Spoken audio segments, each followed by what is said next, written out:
Quelques petits trucs avant le début de cette conférence. Petite première chose, ça va être interactif. Donc, il y aura certains moments où je vais vous demander de faire des exercices. Je vais vous poser des questions et vous allez y répondre en prenant des notes. D'accord ? Je recommande que vous le fassiez à la main plutôt que sur les ordis, sinon vous allez regarder vos mails ou les réseaux sociaux ou Snapchat ou Tinder et je vous aurai perdu. D'accord ? Donc, faites-le plutôt à la main ou si vous le faites sur le téléphone, passez en mode avion. Ok ? Après, vous êtes grand, vous êtes majeur, vacciné, vous vous démerdez. Hein. Personne ne va lire les réponses à ces questions. C'est pour vous que vous le faites, et exclusivement pour vous. Personne ne vous relira, personne ne vous dira si c'est bien ou mal. D'accord ? Donc faites-le, c'est pour vous. Ok ? Premier truc. Deuxième truc. Ce soir, je vais prendre la totalité des mails de toutes les personnes présentes et je vais vous envoyer des slides. Donc toutes les ressources que je vous donne, tous les trucs, les machins, vous pourrez vous replonger dedans et reprendre tout ce que je vous ai donné. D'accord ? Donc flippez pas, je vais parler vite et il y a beaucoup de contenu, mais vous aurez le loisir de revenir sur tout ce dont vous avez besoin. Il y a Charles qui rigole, parce que lui, il vient de dire que je disais beaucoup trop de trucs. Alors, important, c'est une histoire vraie. Donc tout ça, c'est une conférence un peu particulière pour moi, qui a une valeur très spéciale, parce que ça ne vient pas de bouquins. Alors il y a 2-3 trucs que je vais vous dire qui sortent de bouquins, mais grosso modo, en fait, ça, je le sors de mon expérience professionnelle, je l'ai écrit et je vous le raconte. Donc c'est très personnel. Et bien sûr, ça n'a pas statut de vérité, hein, c'est une expérience personnelle, c'est tout. D'ailleurs, à ce sujet, et ça me permet de présenter Charles pour celles et ceux qui ne connaissent pas encore, donc tu peux lever la main, Charles. Voilà. Il y a des gens comme Charles, leur métier dans la vie et leur qualification, ils ont des diplômes et tout. Il y a Anne-Laure aussi qui est là, tu peux lever la main, Anne-Laure, pour que tout le monde te voit bien. Voilà, eux, leur boulot, et ils font ça très bien et bien mieux que moi, c'est d'orienter des élèves, c'est les aider à trouver des stages, des opportunités professionnelles. Moi, c'est pas du tout mon métier. Moi, je suis pas formé à ça, d'accord ? J'ai très peu de connaissances théoriques sur le sujet et je parle pas avec cette parole d'expert. Moi, j'ai juste vous parler de mon parcours professionnel, de ce qui a marché pour moi et de 2-3 enseignements que j'en tire. D'accord ? Ne prenez pas comme parole d'évangile ce que je vais vous dire, prenez-le avec du recul et des pincettes. À ce sujet, faites gaffe. Il y a plein d'experts autoproclamés sur les internets. Ces gens-là vous vendent tous des trucs différents, mais ce qu'ils ont en commun, c'est qu'ils vous vendent des trucs. D'accord ? Donc, ils vous vendent des trucs sans queue ni tête, des formules magiques pour gagner. Donc, ils vous disent que vous allez devenir riche grâce au dropshipping si vous achetez leur formation à 200 balles. Ils vont vous dire que vous allez être heureux éternellement et trouver l'âme sœur si vous achetez leur formation à 50 balles. D'accord ? D'une façon générale, méfiez-vous de ces personnes-là. Méfiez-vous des gens qui s'adressent à vous parce que, bien évidemment, dans le monde incertain dans lequel on est, tout le monde se pose des questions sur que sera le futur, que sera l'avenir, qu'est-ce que je devrais faire. Et il y a plein de gens qui vous tenteront en vous disant « j'ai la réponse packagée, toute belle, toute prête, pour la modique somme de ». Fuyez. D'accord ? Barrez-vous, faites un demi-tour à 180 degrés et barrez-vous dans la direction inverse. Okay. J'ai fait un tableau pour vous parler de ces gens-là et pour dissocier notamment ce qui différencie selon moi les arnaqueurs des pédagogues. D'accord ? Donc moi, je vais essayer de ne pas être un arnaqueur avec vous, je vais essayer de que être un pédagogue, c'est-à-dire je ne vais pas vous dire ça marche à tous les coups, je ne vais pas vous dire c'est une formule magique, et quand je vais vous dire un truc, je vais dire c'est sourcé, ça vient de bouquins, ça vient d'études, je vais vous donner mes sources pour que vous puissiez aller vérifier vous-même. Et je ne vais pas vous dire ce que vous devez faire. Je vais vous donner des choix et je vais vous dire vous pouvez vous inspirer de ça, et après, vous allez décider de ce que vous faites avec. D'accord ? Méfiez-vous des gens qui vous disent ce que vous devez faire, en disant qu'eux, ils ont compris et que vous devriez faire la même chose qu'eux. Tout ça, je l'ai publié dans un article sur mon blog qui s'appelle « Le raccourci secret vers le succès ». Celles et ceux que ça intéresse, vous pouvez aller voir dessus. Il y a aussi une émission, un podcast qui va sortir, dans lequel j'ai le plaisir de collaborer, où je vais raconter une histoire personnelle relative à ça, bientôt. Donc celles et ceux que ça intéresse, vous pouvez aller voir. C'est une très bonne émission, faite par une femme admirable. Donc moi, j'ai rien à vendre. Je viens vous parler ici, d'accord ? Je vais vous parler de 2-3 trucs, et à la fin, il n'y aura rien à acheter. D'accord ? Très important. Je ne vous connais pas. D'accord ? Donc moi, je ne vous connais pas tous et toutes personnellement.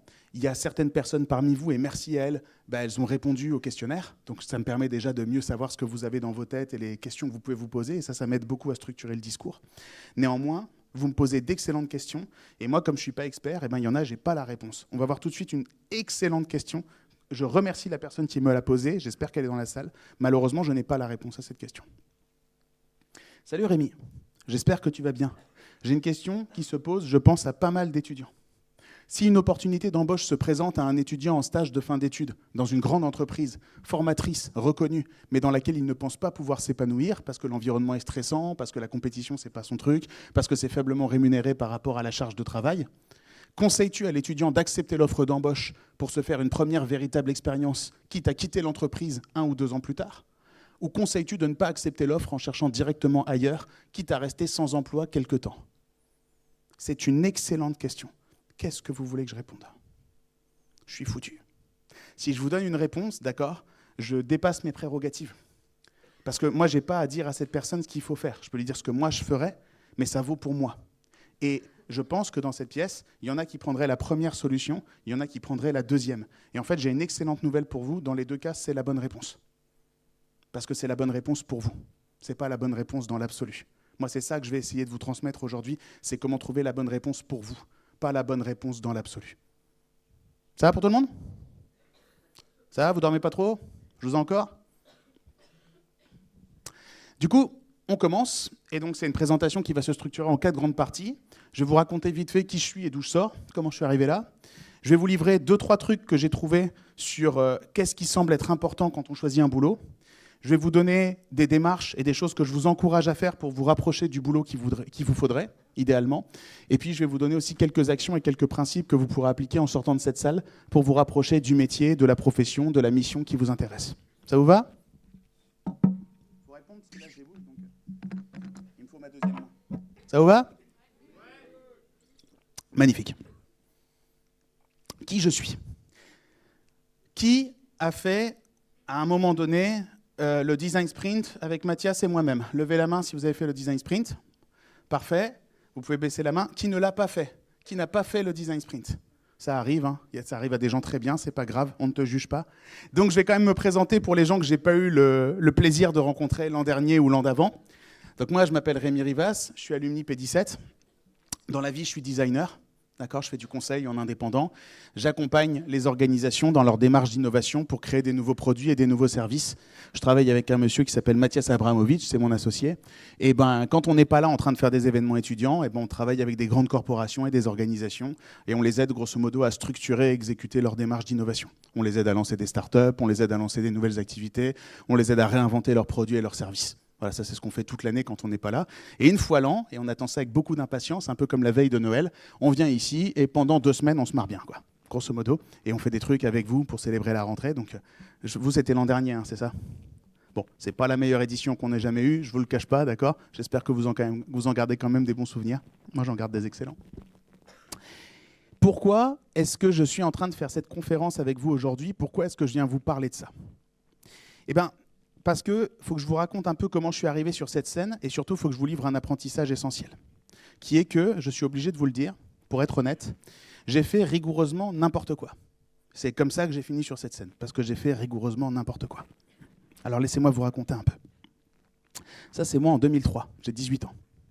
Vous pouvez rigoler, hein? Rigoler très très fort, ça vous arrivera. Voilà, comme ça vous rigolez plus, d'accord? Et ça, c'est moi 18 ans plus tard, d'accord? Il s'en est passé des trucs. Et entre les deux, bien sûr, il s'est passé énormément de choses que je n'avais pas prévues. Quand j'avais 18 ans, j'étais flippé, d'accord? J'avais très très peur. Ouais, toi aussi, hein? Attends, rest in peace. C'est pas grave, profite, mec, profite. Vis à fond, au jour le jour, d'accord? Promets-moi que tu vivras au jour le jour. Donc du coup, quand j'avais 18 ans, j'étais hyper stressé, j'étais un élève très anxieux et j'étais complètement paumé dans la vie. Donc j'étais pas un mauvais élève, pas un bon non plus, hein, le genre d'élève moyen, quoi. J'étais en terminale. Voilà, terminale scientifique, parce qu'on m'avait dit qu'il faut faire un bac S. Je ne savais pas pourquoi, mais il fallait faire un bac S, d'accord. Donc je passais mon bac, et moi j'étais tout à fait flippé, je ne savais absolument pas ce que je voulais faire de ma vie. J'avais 18 ans. J'ai pratiquement loupé mon bac, je l'ai eu au rattrapage, et aujourd'hui je suis fier d'avoir un bac scientifique sans avoir eu la moyenne dans aucune des matières scientifiques. Preuve que c'est possible, ça c'est la beauté de l'éducation nationale. La même année, comme j'étais flippé et que j'avais peur des examens, j'ai loupé 5 fois mon permis de conduire, mais je l'ai eu la 5e fois. Merci. Et après, comme je ne savais pas ce que je voulais faire de ma vie et qu'on m'avait donné ce conseil, je suis allé en classe préparatoire pour les écoles de commerce. Alors là, vous voyez se dessiner un pattern et vous dites « Ah, c'est comme ça qu'il a atterri chez nous ». Pas du tout. Parce que moi, au bout de 4 mois, je me suis dit « Mais en fait, on prépare tous et toutes des concours pour rentrer dans une école de commerce. Qu'est-ce qu'on y fait dans une école de commerce? On fait quoi là-bas » On me dit « On ne sait pas, le plus important, c'est les concours ». Donc moi, 4 mois après, j'étais sorti, quoi, parce que pour garder ta motivation dans ce cadre-là. D'ailleurs, je félicite celles et ceux qui sont arrivés jusqu'au bout de la prépa. Et j'ai eu du bol, j'ai fait des tests d'orientation. Et à ce moment donné, en fait, on m'a dit « Tiens, toi, ton truc, c'est plutôt la communication, la publicité, va par là ». Alors j'ai fait un BTS. Et après, j'ai fait une licence. Donc je suis l'heureux titulaire d'une licence en communication des entreprises. D'accord? Et arrivé au bout de ma licence, je m'étais bien marré, je m'étais fait des copains, j'avais passé des bonnes études, mais je ne savais toujours pas ce que je devais faire de ma vie. Alors, au lieu de réfléchir, j'ai fait ce qu'on fait tous. Je suis allé boire de l'alcool, d'accord, dans des festivals de musique. Et dans ce festival, j'ai rencontré une charmante personne qui s'appelle Eva, on est toujours copains aujourd'hui, d'accord. Et puis voilà, donc ça s'est extrêmement bien passé. Et Eva, elle avait une particularité, en plus d'être très jolie, elle habitait à Rennes. Alors moi, j'en ai rien à foutre de la Bretagne, mais là, d'un seul coup, il fallait que j'aille à Rennes de toute urgence, tu comprends. C'était devenu vachement important. Donc du coup, je cherchais des moyens, des pieds et des mains pour continuer mes études à Rennes. Pouf, passerelle 2, concours d'admission parallèle, je rentre à Rennes School of Business. Joie, merveilleux, je trouve mon appartement, et bien évidemment, qu'est-ce qui se passe ? On rompt dans les 3 semaines, sinon c'est pas drôle. Donc je ne suis plus avec ma copine, mais je suis pris à Rennes School of Business, donc je fais ma rentrée là-bas et je me débrouille. Donc je suis un AST2, je rentre en 2e année, je fais ma césure, je fais ma 3e année, les années passent, je suis en fin de diplôme, je sais toujours pas ce que je veux faire de ma vie. Mais j'ai un diplôme. Bon. Alors qu'est-ce que je fais ? Voilà, je vais pas boire de l'alcool au bout de l'Europe, je vais plus près à un barbecue en Ile-de-France.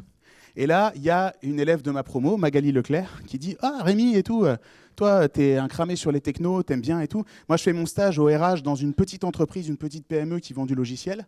Tu verras, c'est marrant ce qu'ils font. Franchement, tu devrais candidater et faire leur programme d'accélération de carrière. Il est marrant. » Moi, je fais « Mais j'ai aucune chance et tout. » Enfin, envoie ton CV quand même. J'envoie mon CV, je passe des tests. Miraculeusement, je suis sélectionné. Je sais toujours pas comment j'ai fait.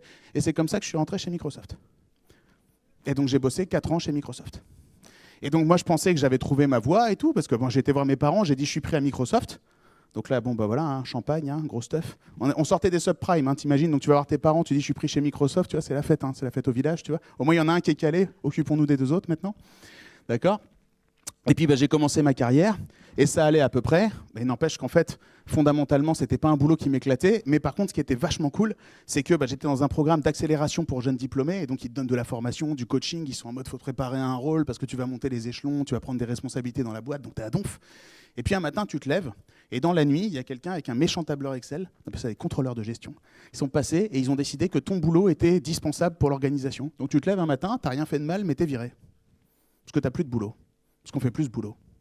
Donc on ne sait pas bien ce qu'on va faire de toi, mais toi, tu n'as plus de taf. Et toi, tu dis, c'est injuste. Et là, on te dit, la justice n'a rien à voir là-dedans. C'est de la comptabilité. C'est merde.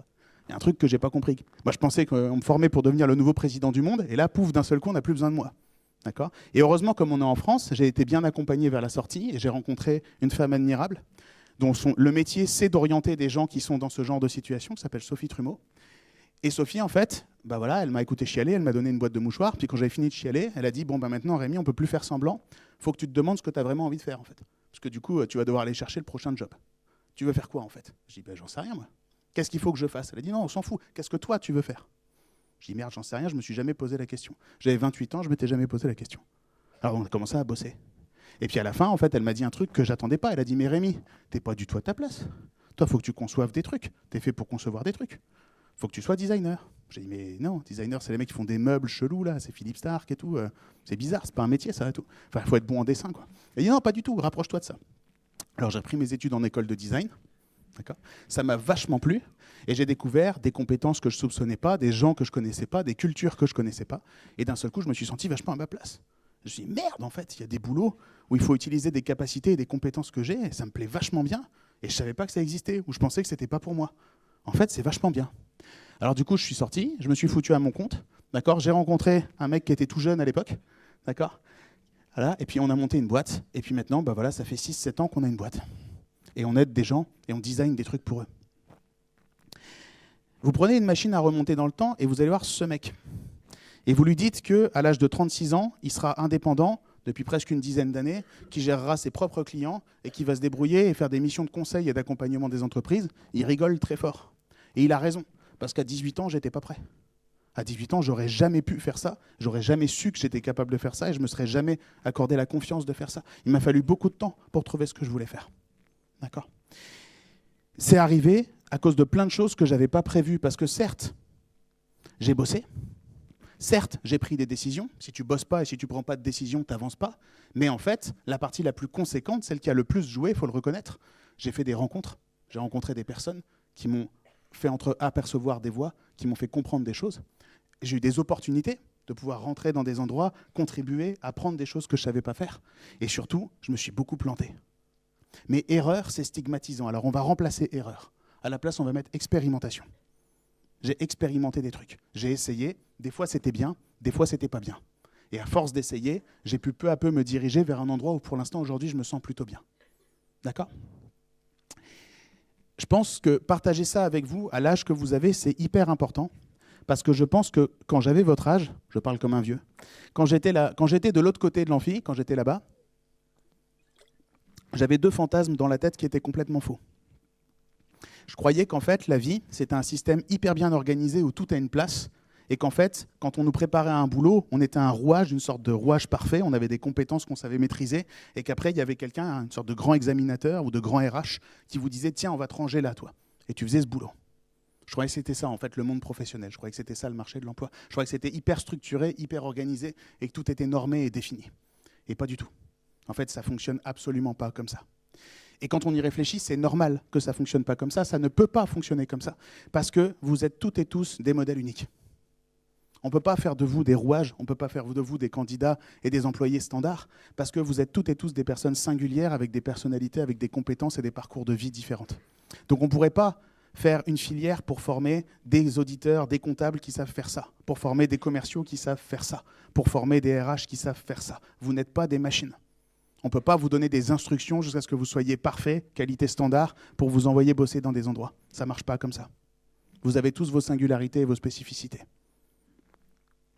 L'autre truc, l'autre grand fantasme, qui était partagé avec beaucoup d'autres gens, et quand j'en parle, je me rends compte qu'il est toujours beaucoup répandu, je pense que c'est lié à la manière dont on nous éduque.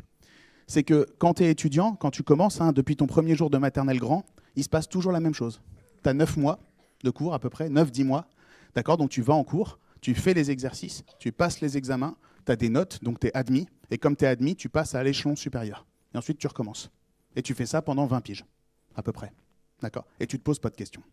Parce que c'est le système, c'est organisé comme ça, d'accord? Les règles sont connues, c'est un système défini, on sait ce qu'on attend de toi, et on te demande juste d'être compliant, d'accord? De faire ce qu'on attend de toi, d'accord? D'être un bon élève, d'atteindre le truc, de passer au niveau d'après. Les règles sont connues, c'est comme ça que ça fonctionne, il n'y a pas de surprise.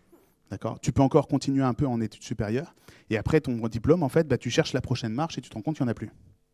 Tu te rends compte qu'en fait, ça ne fonctionne pas comme ça. Ça, c'est le système scolaire qui fonctionne comme ça, mais la vie ne fonctionne pas comme ça. Ce grand escalier, en fait, au-delà des études, il n'existe plus. Disparu.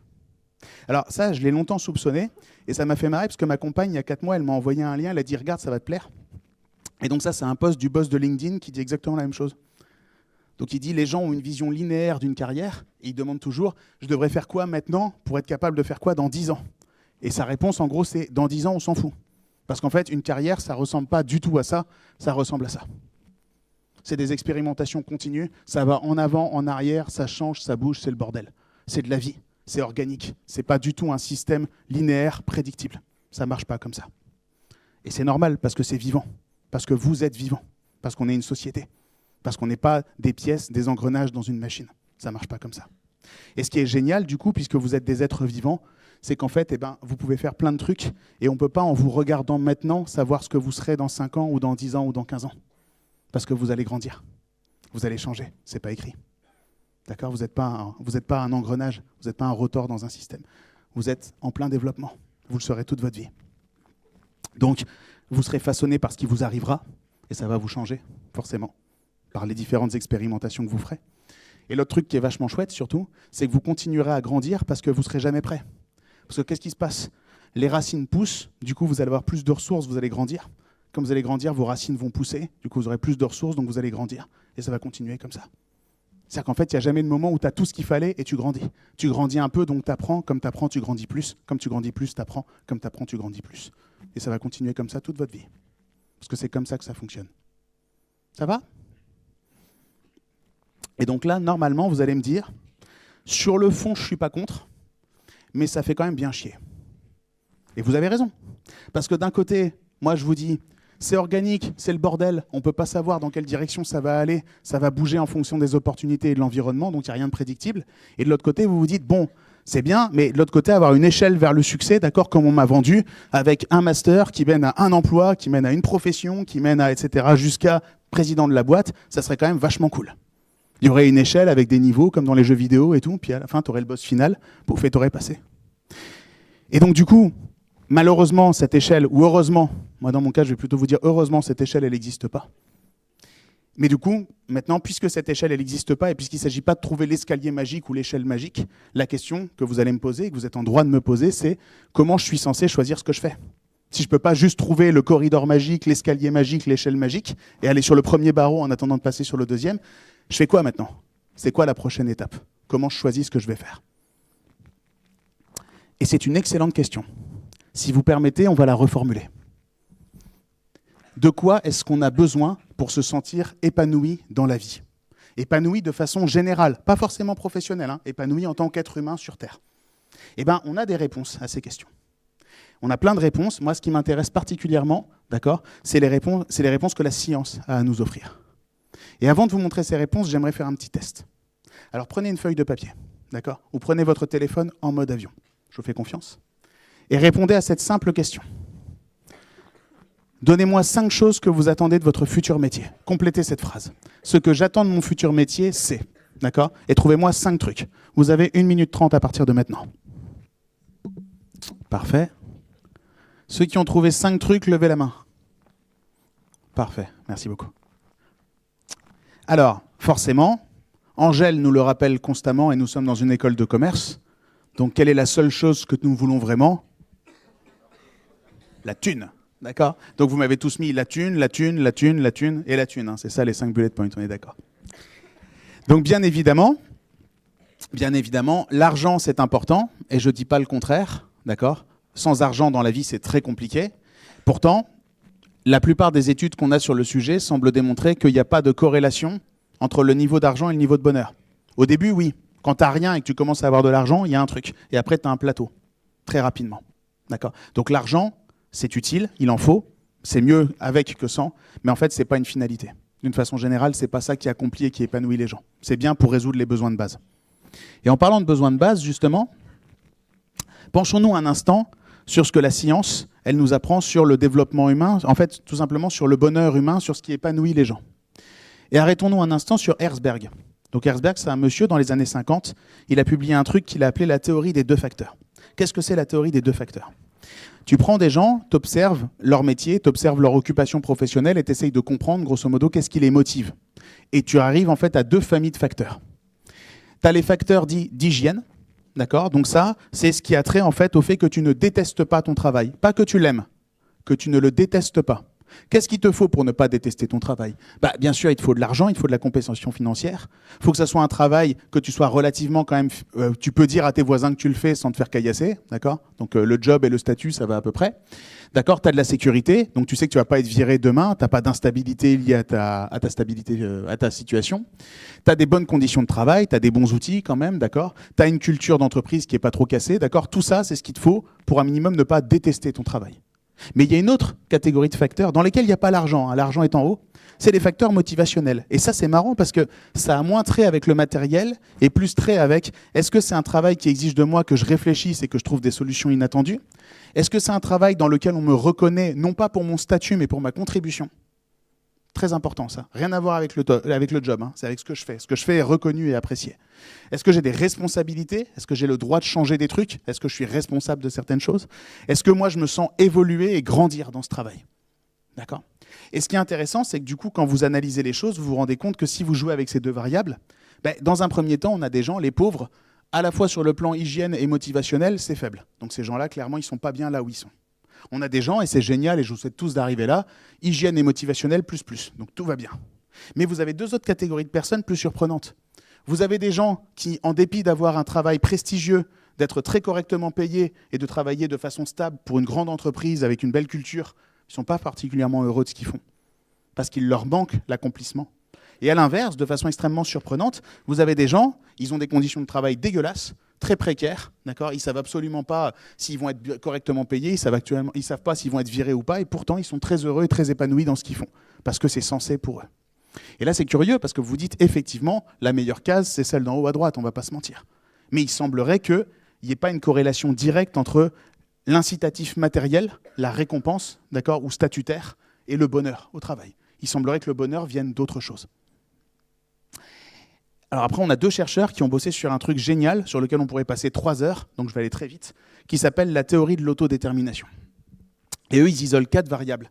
Et ils disent, grosso modo, pour que vous vous sentiez épanoui dans ce que vous êtes en train de faire dans la vie, il y a quelques conditions qui aident énormément. Les voici. La maîtrise, l'autonomie, la connexion et la finalité.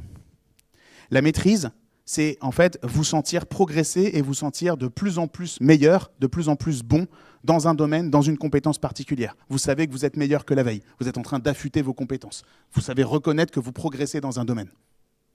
L'autonomie. L'autonomie, en substance, c'est on vous fait pas chier. L'autonomie, c'est on vous micromanage pas. Donc on vient vous voir en disant, voilà des résultats, voilà une contribution attendue, débrouille-toi. Organise-toi comme tu veux, arrive à l'heure que tu veux, pars à l'heure que tu veux, bosse de chez toi si tu veux, etc. Et à la fin, produis ce qu'on attend de toi, mais débrouille-toi pour le faire. Et la plupart des boîtes l'ont bien compris d'ailleurs, et autorisent de plus en plus les gens à travailler d'où ils veulent et à peu près aux horaires qu'ils veulent, parce qu'en réalité, c'est pas important de savoir comment ils travaillent. Ce qui est important, c'est est-ce qu'on va avoir le résultat attendu à la fin ou pas. Troisième truc, la connexion. La connexion, très important. On va au boulot pour travailler, mais on va surtout au boulot, parce qu'on est des grands singes, pour sociabiliser et rencontrer d'autres grands singes. On appelle ça des collègues de travail. D'accord ? Et donc, si vous bossez avec des gens inspirants, des gens qui ont des choses à vous apprendre, des gens avec lesquels vous vous sentez bien et qui a une appartenance, ça joue énormément dans votre motivation au quotidien, les groupes sociaux que vous fréquentez. Et puis enfin, la finalité. D'accord ? Alors, la finalité, moi j'adore citer une expérience qui a été faite en économétrie. Donc, vous prenez des étudiants à Stanford et vous leur dites, voilà, il y a une page, il faut trouver et souligner des mots. Donc c'est vraiment un job très con. D'accord ? Et quand tu as souligné tous les mots qu'il fallait souligner, tu viens nous donner la page et nous, en échange, on te donne 10 centimes. Puis après, tu peux faire une deuxième page et en échange, on te donne 9 centimes. Puis 8, puis 7, puis 6, puis 5 et t'arrêtes quand tu veux. Donc vous prenez un premier batch d'étudiants, vous leur donnez ces consignes, ils font des pages et ils sont récompensés pour les pages faites. Et au bout d'un moment, voilà, ils disent « Ouais, non, j'ai pas envie de perdre une minute de plus de ma vie à faire ça, ça vaut pas le coup » et ils arrêtent. Donc ils ont fait un certain nombre de pages, disons 5 ou 6. Ok ? Tu refais l'expérience, tu changes une seule variable. Tu fais tout pareil. Trouve-moi les mots, souligne-les, tu seras payé, ramène-moi la page. Le gars ou la meuf ramène la page et là, l'examinateur, il prend la page et sous tes yeux, il ne la lit pas, il la met dans une broyeuse électrique. D'accord ? Et elle est broyée sous tes yeux. Le vrai comportement rationnel, ça serait de se dire, il lit même pas les résultats, je vais souligner n'importe quoi, ça fera de la thune. Et à la place, les gens arrêtent moitié plus tôt. Parce que quand tu as la conscience que ton travail ne sert à rien, qu'il n'a aucune finalité, c'est très dur de rester motivé, c'est très dur de rester attentionné dans ce que tu fais. Si tu sais qu'à la fin, ça va à la broyeuse ou dans un placard, d'accord ? Très dur de rester motivé. La finalité, c'est savoir que ton travail sert effectivement à quelque chose. Quelqu'un va s'en servir pour accomplir quelque chose d'autre. Ton travail est nécessaire et utile pour que quelque chose de plus grand arrive. Tu contribues à quelque chose, la contribution. Ça, c'est 4 facteurs. Ça, c'est un truc que vous irez voir si vous voulez en apprendre plus là-dessus, ça fait 600 pages. Ça, c'est 4 facteurs, et je vous garantis, parce que ça fait 4 ans que je fais cette conférence, que ces 4 facteurs sont dans vos 5 réponses. Donc si vous relisez les 5 trucs que vous avez trouvés, en vrai, vous allez me parler de maîtrise, d'autonomie, de connexion et de finalité. Et à chaque fois, je fais un test, et je vous trique avant la conférence. Donc vous répondez, et moi je lis vos réponses, et je ne retrouve que de la maîtrise, de l'autonomie, de la connexion et de la finalité. Sans que je vous ai consulté et sans que je vous ai parlé de ces choses-là, parce que c'est ce qui vous préoccupe. Parce que c'est ce que vous attendez de vos futurs boulots, et c'est tout à fait normal. Et il y a un troisième truc dont j'aimerais vous parler, ça s'appelle le flow. Est-ce que certaines et certains d'entre vous ont déjà entendu parler du flow ? Levez la main si vous avez entendu parler. Ok, c'est cool. Le flow, en fait, c'est un truc qui a été déterminé par un monsieur donc en psychologie, dans le courant des années 70-80. Il s'appelle Mihaly Csikszentmihalyi. Et alors lui, ce qui l'intéressait, la question de départ, c'était pourquoi les gens font des trucs débiles. Par exemple, gravir l'Everest. Gravir l'Everest, c'est débile. D'accord ? Tu manques de mourir, tu te gèles les orteils, d'accord ? Tu te dénutris, tu fonds, d'accord ? T'es sous-hydraté, etc. Enfin bref, il n'y a aucune raison rationnelle de gravir l'Everest. Et pourtant, les gens le font quand même. Il semblerait qu'ils trouvent une motivation à le faire. Alors son premier protocole, c'était prendre des gens qui avaient fait des trucs et les interroger après, en disant « Pourquoi tu as gravi l'Everest ?» Mais il n'a pas été convaincu par les réponses qui lui ont été données. Ils ont dit « Merde, j'interroge les gens trop tard. » Et quand ils me répondent, ils mentent. D'accord ? Leur cerveau réinterprète l'histoire et ils se racontent plein d'histoires sur les raisons qui les ont poussés à agir. Mais ce n'était pas celle-là, en fait, en vrai. Pourquoi est-ce qu'ils ont agi ? Alors, il a développé un protocole assez marrant qui va vous faire rire. Il a utilisé des beepers. Quelqu'un voit ce que c'est, un beeper ? C'est l'ancêtre du téléphone portable. Tu sais, c'est le petit boîtier, tu vois ça dans les vieux films des années 80 américains. Tu appuies et ça sonne et tu rappelles, tu sais. Donc, tu ne peux même pas mettre de texto dessus. Alors, il en a donné à ses étudiants. Et en fait, la tâche était la suivante. Il pouvait te beeper n'importe quand, à n'importe quel moment de la journée. Et tu devais écrire ce que tu étais en train de faire et si tu aimais ça. Donc à n'importe quel moment, il t'interrompt, il dit « Ok, tu es en train de faire quoi là ?» Donc tu dis « Bah là, je suis en train de faire ma comptabilité d'entreprise. » Et tu kiffes, donc tu dis bah, « J'ai l'impression de mourir. » Tu vois. Voilà, donc, là. Et donc il a collecté ces données-là, d'accord ? Et à la fin, il s'est dit « Ok, quand les gens aimaient ce qu'ils étaient en train de faire, qu'est-ce qu'il y avait en commun dans ces tâches au moment où je les ai interrompus ?» Et en fait, il a isolé un truc qu'il a appelé le flow. Voilà comment il le définit. Le flow est un état mental atteint par une personne lorsqu'elle est complètement plongée dans une activité et se trouve dans un état maximal de concentration, de plein engagement et de satisfaction dans son accomplissement. Fondamentalement, le flow se caractérise par l'absorption totale d'une personne dans son occupation. Le flow, c'est quand tu kiffes tellement ce que tu es en train de faire qu'en fait, tu t'en fous du résultat. Tu ne le fais pas pour obtenir un truc, tu le fais parce que c'est kiffant d'être en train de le faire.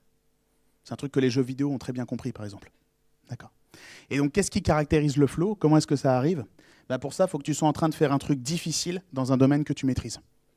Parce que si tu es en train de faire un truc difficile dans un domaine que tu ne maîtrises pas, tu flippes. Donc là, j'en prends une ou un, je le mets aux commandes d'un Boeing 747, on va être très très loin du flow, là. D'accord? Là, okay.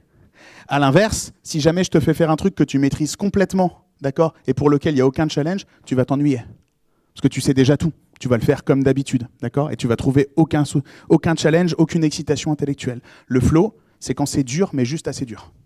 C'est quand c'est suffisamment dur pour que tu ne sois pas sûr que ça va marcher, mais quand même suffisamment connu et maîtrisé pour que tu te dises je peux tenter de le faire. Et c'est le moment où tu es bien concentré sur le truc, d'accord, bien absorbé par la tâche, en train de kiffer ce que tu fais parce que tu te dis il y a un petit challenge, il y a un petit truc, ça pourrait éventuellement foirer, il faut que je reste concentré dessus. Et ça, c'est le flow. Et en fait, la plupart des gens s'épanouissent dans cet état-là et le recherchent. Que vous fassiez du sport, que vous fassiez des disciplines artistiques, que vous fassiez mille et une choses en fait, que vous mettez dans votre quotidien, d'une façon générale, c'est cet état-là que vous recherchez. Du coup, reprenons notre question. Comment choisir ce que je vais faire de ma vie? Comment choisir ce que ça veut vivre professionnellement? Qu'est-ce que ça peut vouloir dire à la lueur de tout ça? Voilà une réponse que propose Mihaly. Avec le temps, j'espère, il sera clair pour tout le monde qu'exister ne veut pas juste dire survivre en bonne santé, ni devenir un citoyen ayant réussi ou étant respecté, parce qu'il a fait tout ce qui est attendu de lui par la société. Vivre signifie être capable d'exprimer son individualité unique, aiguiser ses forces sans leurs limites, tout en faisant pleinement partie de l'environnement humain et en y contribuant. Je trouve que c'est une magnifique définition de ce que c'est que d'être vivant. Et je trouve que ça serait une définition magnifique à appliquer à une réalisation professionnelle. Parce que vous commencez à comprendre ce que je suis venu vous dire, et je vais le répéter. Quand vous avez compris qu'en fait, si vous voulez vivre et vous épanouir dans votre travail, le plus important, c'est d'arriver à trouver quelque chose qui ferait sens pour vous et dans lequel vous allez vous absorber et être concentré et trouver de la maîtrise, de la connexion, de la finalité, d'accord, de l'autonomie. Bien évidemment, vous ne pouvez pas essayer d'être les meilleurs joueurs à un jeu auquel toutes les règles sont définies. Vous ne pouvez pas essayer de faire exactement ce qu'on attend de vous. Ça n'a aucun sens. Parce que si vous voulez être heureux et épanoui dans ce que vous faites, malheureusement ou heureusement, ça dépend de vous. Et oui, la réponse, elle n'est pas à l'extérieur. La réponse, elle est en vous-même. Ça dépend de qui vous êtes. Ça dépend du genre de personne que vous êtes. Parce que, scoop, que vous soyez au travail ou à la maison, vous êtes toujours la même personne. Des fois, vous mettez un costard pour faire illusion, mais vous ne trompez personne. Et quand vous êtes au boulot, il n'y a rien de pire, et je vous le dis d'expérience, et je vous souhaite de ne jamais le faire, de jouer à être quelqu'un d'autre. D'essayer d'être quelqu'un comme il faudrait être pour être récompensé dans cette entreprise. D'être essayé de cacher qui vous êtes et ce que vous pensez, d'accord, en vous disant « je ne suis pas adéquat par rapport à ce qu'on me demande ». Parce que vous n'arrêtez pas d'être vous-même. D'accord ? Je vous souhaite de ne jamais avoir à vous cacher au travail. Je vous souhaite au contraire d'aller au travail et d'y agir comme vous y agiriez à l'extérieur. De trouver un travail dans lequel on vous demande d'être exactement comme vous seriez à l'extérieur du travail. Parce que le sens, il n'est pas à l'extérieur, ce n'est pas un truc que vous pouvez trouver et qui vous attend dehors ou qu'on peut vous vendre. Le sens, il est à l'intérieur. Le sens n'est pas un truc qui préexiste et qu'il faut trouver. Vous ne trouverez pas le sens, vous allez le construire. Vous ne pouvez pas trouver le sens de quelque chose, vous construisez le sens de quelque chose. Vous êtes acteur de la construction de ce sens. Il n'existait pas avant que vous le construisiez. Quiconque essaye de vous le vendre est en train de se foutre de votre gueule.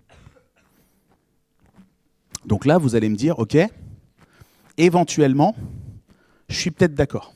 Mais alors, s'il ne s'agit pas d'aller choisir un métier dans un grand répertoire existant ou de passer des examens pour être sûr qu'on est apte à faire ça et pas autre chose, alors où est-ce que je le trouve, ce job? Où est-ce que je le trouve, ce métier? Eh bien, je pense qu'en fait, il ne faut pas le trouver. Je pense qu'il faut le concevoir. Ouais, je sais. Donc là, c'est le moment généralement où il y a un... Voilà. Qu'est-ce que ça veut dire concevoir? Designer des choses, d'accord, c'est essayer de leur donner une forme intentionnellement. C'est se dire, j'ai besoin de quelque chose dans lequel il y a ça, ça et ça, donc je vais le construire comme ça. C'est donner une forme intentionnelle aux choses. Ça aurait pu être différent, mais vous essayez de le construire de cette façon-là. Ça, c'est l'essence de la conception. Qu'est-ce que ça veut dire concevoir son job? Ça veut dire que tel que je le perçois, un travail qui a des chances de vous épanouir et de faire sens pour vous, il est en réalité à la convergence de plein de questions. Des questions sur vous, des questions sur les autres, des questions sur le monde professionnel. Et je pense qu'en fait, en vous posant, je pense que la question « quel travail est fait pour moi ?» elle est beaucoup trop difficile. On ne peut pas répondre à cette question. Je pense que c'est une question, en fait, c'est comme l'Everest, ça fait peur. Tu es au pied de la question, tu fais « merde, ça c'est une grosse question, quoi. Je ne peux pas répondre à ça ». Je pense à l'inverse, qu'en fait, il y a des questions auxquelles il est beaucoup plus facile de répondre et que si tu réponds à l'ensemble de questions les unes derrière les autres, à la fin, il y a une zone centrale qui va se discerner là. Et dans cette zone, il y a un truc qui ressemble à ton boulot. Mais tu ne le savais pas quand tu as commencé. Ça va émerger, ça va apparaître. C'est ça que j'appelle concevoir son job. C'est ça que j'aimerais qu'on essaye de faire ensemble pendant la prochaine heure. Ça va pour tout le monde? Alors, comment on va faire ça? Là, on arrive dans le 3e point de la conférence. Je vais vous proposer différentes choses que je vous propose de faire dans un ordre. L'ordre est important. Je vous propose de le faire dans cet ordre-là. On va passer ça en revue. Comment agir? Comment agir pour essayer de trouver ce qui fait sens pour nous? Comment l'identifier?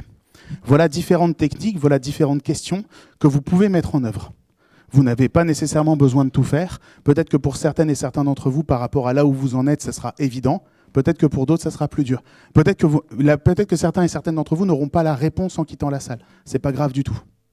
Le plus important, c'est les questions, ce n'est pas les réponses. Ça va? Du coup, forcément, ça va de soi. Puisque c'est vous qui faites émerger le sens de vos actions, et puisque c'est vous qui construisez le fait que ça vous parle et que ça vous épanouit et que vous trouvez ça cohérent, d'accord? Forcément, ça commence par une compréhension de vous-même. Alors du coup, pour se comprendre soi-même, on peut essayer de comprendre les sources de nos enthousiasmes. Et pour comprendre les sources de nos enthousiasmes, je vais vous proposer une expérience de pensée. Je l'ai faite moi-même il y a quelques années et le résultat m'a surpris. Alors voilà une histoire. À partir de maintenant, je vous l'annonce, pour les 5 prochaines minutes, vous êtes multimillionnaire. Vous venez de gagner à l'euro-million la modique somme de 100 millions. 3 secondes de célébration. Waouh! Donc, vous avez 100 millions d'euros. Et voilà ce que vous allez faire. Vous allez en mettre 50 millions sur un compte épargne et vous n'y touchez pas. Et avec les 50 millions qui restent, vous allez faire n'importe quoi. Tout ce que vous voulez. Donc vous prenez votre liste de kiff, d'accord, et vous cramez ces 50 millions. Vous faites ce que vous voulez, d'accord. Donc là, imaginez dans votre tête, imaginez-vous faire le tour du monde, acheter les bagnoles que vous voulez, d'accord, visiter les endroits sur Terre que vous voulez, organiser les fêtes que vous voulez, d'accord. Ok, privatiser Beyoncé, d'accord, tu fais ce que tu veux, d'accord, ok. À la fin, tu t'es bien fait kiffer, d'accord. Tu as dépensé tes 50 millions et tu rentres chez toi, d'accord. Tu as fait l'ensemble des trucs que tu voulais faire là pour la gratification personnelle, pour le kiff. Il te reste 50 millions. Et là, ton banquier t'appelle et t'explique qu'en fait, avec ces 50 millions placés sur ton compte épargne, tu n'auras plus jamais besoin de bosser de ta vie. Parce que juste avec les intérêts de l'argent que tu as placé, ça va largement couvrir tes dépenses annuelles. D'accord? Donc tu vas juste devenir de plus en plus riche. D'accord? Donc, le travail, la rémunération, le salaire n'est plus un enjeu. À partir de maintenant, vous n'avez plus besoin d'être les salariés de personne. Vous n'avez plus besoin de clients. Ça va? Pourtant, vous vous êtes fait kiffer, vous avez fait la fête pendant 1 an, 2 ans, 3 ans, vous avez fait tout ce que vous vouliez, votre liste de kiff, elle est épuisée, vous avez tout fait. Et là, il faut se lever. On est lundi matin, il faut se lever, vous allez prendre votre douche, boire un café, et puis vous allez choisir ce que vous allez faire de la journée. Maintenant que vous n'avez plus besoin de faire quoi que ce soit pour qui que ce soit. Vous allez choisir ce que vous allez faire de la journée. Vous allez être la personne qui choisit intentionnellement ce que vous allez faire de productif, ce que vous allez faire pour vous faire kiffer, ce que vous allez faire pour vous sentir progresser, pour vous sentir vivant, parce que ça vous intéresse. D'accord? C'est ça la question que je viens vous poser. Si vous n'étiez pas obligé de travailler pour gagner votre vie, qu'est-ce que vous feriez de votre temps? À quoi vous pouvez passer énormément de temps pour le simple plaisir d'être en train de le faire, sans que ce soit un enjeu de « je dois être payé, gagner ma vie », d'accord? Si vous aviez vraiment le loisir d'occuper votre temps comme vous le souhaiteriez, au-delà des kiffs et des soirées et des machins, d'accord? Au-delà de la distraction, à quoi vous occuperiez votre temps? la journée, quand tous les autres bossent? Ok. Prenez 2 minutes et essayez de répondre à cette question. Ok. Alors, ce qui est intéressant avec cet exercice, c'est qu'il revient en fait à se poser une question tout simple, qui est qu'est-ce que vous ne pouvez pas vous empêcher de faire, même quand personne ne vous a rien demandé? C'est une question intéressante. Qu'est-ce que vous ne pouvez pas vous empêcher de faire? Parce que il y a un lieu commun selon lequel, dans la vie, il faudrait suivre sa passion. Et moi, je me méfie beaucoup de ce terme. J'aime pas ça. Vous savez pourquoi j'aime pas ça? Parce que quand on dit de quelqu'un qu'il est passionné, on imagine à tort que cette personne, elle se lève le matin, il est 8 heures, et elle fait encore une journée géniale, je suis tellement motivé aujourd'hui, d'accord? Et il va au boulot comme ça en souriant, d'accord? Et la plupart des gens qui sont passionnés et qui travaillent très dur dans des secteurs qui les passionnent, je peux vous garantir qu'il y a des jours, ils se lèvent, ils n'ont absolument pas envie d'aller bosser. D'accord, ils y vont quand même, d'accord, mais on n'a pas le smile en toutes circonstances, et c'est pas juste un truc, voilà, qui nous motive à toute heure du jour et en toutes circonstances. Ça marche pas comme ça. Moi, ce que je vous encourage de faire, c'est pas de chercher ce qui vous passionne parce que ça me paraît trop ambitieux. C'est de chercher ce qui vous obsède. Sous-entendu, quand on vous laisse le choix et quand vous êtes libre de choisir ce que vous voulez faire, en fait, dans quelle activité vous vous mettez spontanément? Dans quel genre de truc vous vous mettez en quête? Dans quel genre de truc vous commencez à accomplir parce que ça fait sens pour vous, parce que ça vous parle, parce que ça vous fait du bien? Et une autre façon de s'en rendre compte qui est assez marrante, c'est d'observer qui vous êtes dans les groupes que vous fréquentez. Par exemple, voilà, là, je vais faire un peu de mentalisme. Je sais parmi vous, alors je ne sais pas combien, et je ne sais pas qui, mais je sais parmi vous qu'il y en a dans votre entourage. Aussitôt que quelqu'un se fait larguer, d'accord, c'est vous qui l'appelle. Et vous l'écoutez au téléphone pendant 30 minutes, 1 heure, d'accord, vous l'écoutez chialer, etc. Et vous savez trouver les mots pour réconforter cette personne. Vous n'avez pas eu de formation pour ça, d'accord? Et vous n'avez pas un panneau au-dessus de votre bureau ou au-dessus de chez vous pour dire « appelez-moi en cas de rupture ». Et pourtant, vos potes vous appellent en cas de rupture. Parce que vous êtes quelqu'un qui sait écouter. Parce que vous êtes quelqu'un qui sait consoler. D'accord? Et donc ça, c'est pas un hasard du tout. Ça, c'est qui vous êtes. Je sais que parmi vous, là, en ce moment, d'accord, il y a des gens, par exemple, pour les assos, spontanément, quand ils ont fait campagne, ils sont allés chercher des sponsors. Ils sont allés vendre des trucs, ils sont allés convaincre des gens, ils sont allés tracter dans la rue, ils sont allés parler du projet à des gens, parce que c'est des gens qui aiment convaincre.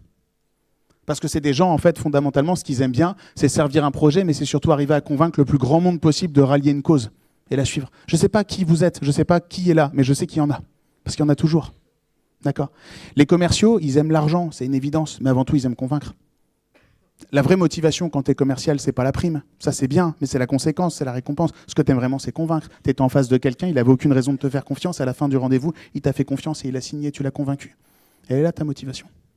D'accord? Je sais qu'ici, parmi vous, il y a des personnes qui ont toute forme d'aptitude, toute forme de compétence et qui s'illustrent dans leurs rapports sociaux avec les autres, sans avoir de diplôme ou sans jamais avoir déclaré que c'était ça qu'elles faisaient. Mais c'est ça qu'elles font. Parce que vous êtes qui vous êtes et que vous ne pouvez pas vous en empêcher. D'accord? Je trouve que réfléchir comme ça vous amène à réaliser qu'en fait, vous avez des forces et vous avez des capacités que vous ne soupçonnez pas. Pourquoi? Parce que en fait, la plupart du temps, c'est des choses que vous faites sans y réfléchir, parce qu'en fait, c'est des choses que vous faites spontanément, parce que vous vous épanouissez là-dedans. Et qu'à force de les faire, vous avez développé certaines compétences. Pour identifier ces choses-là, il y a plein de manières de faire. Alors, il y a beaucoup de littérature qui vous recommande, et je trouve que c'est une bonne idée, d'avoir un journal.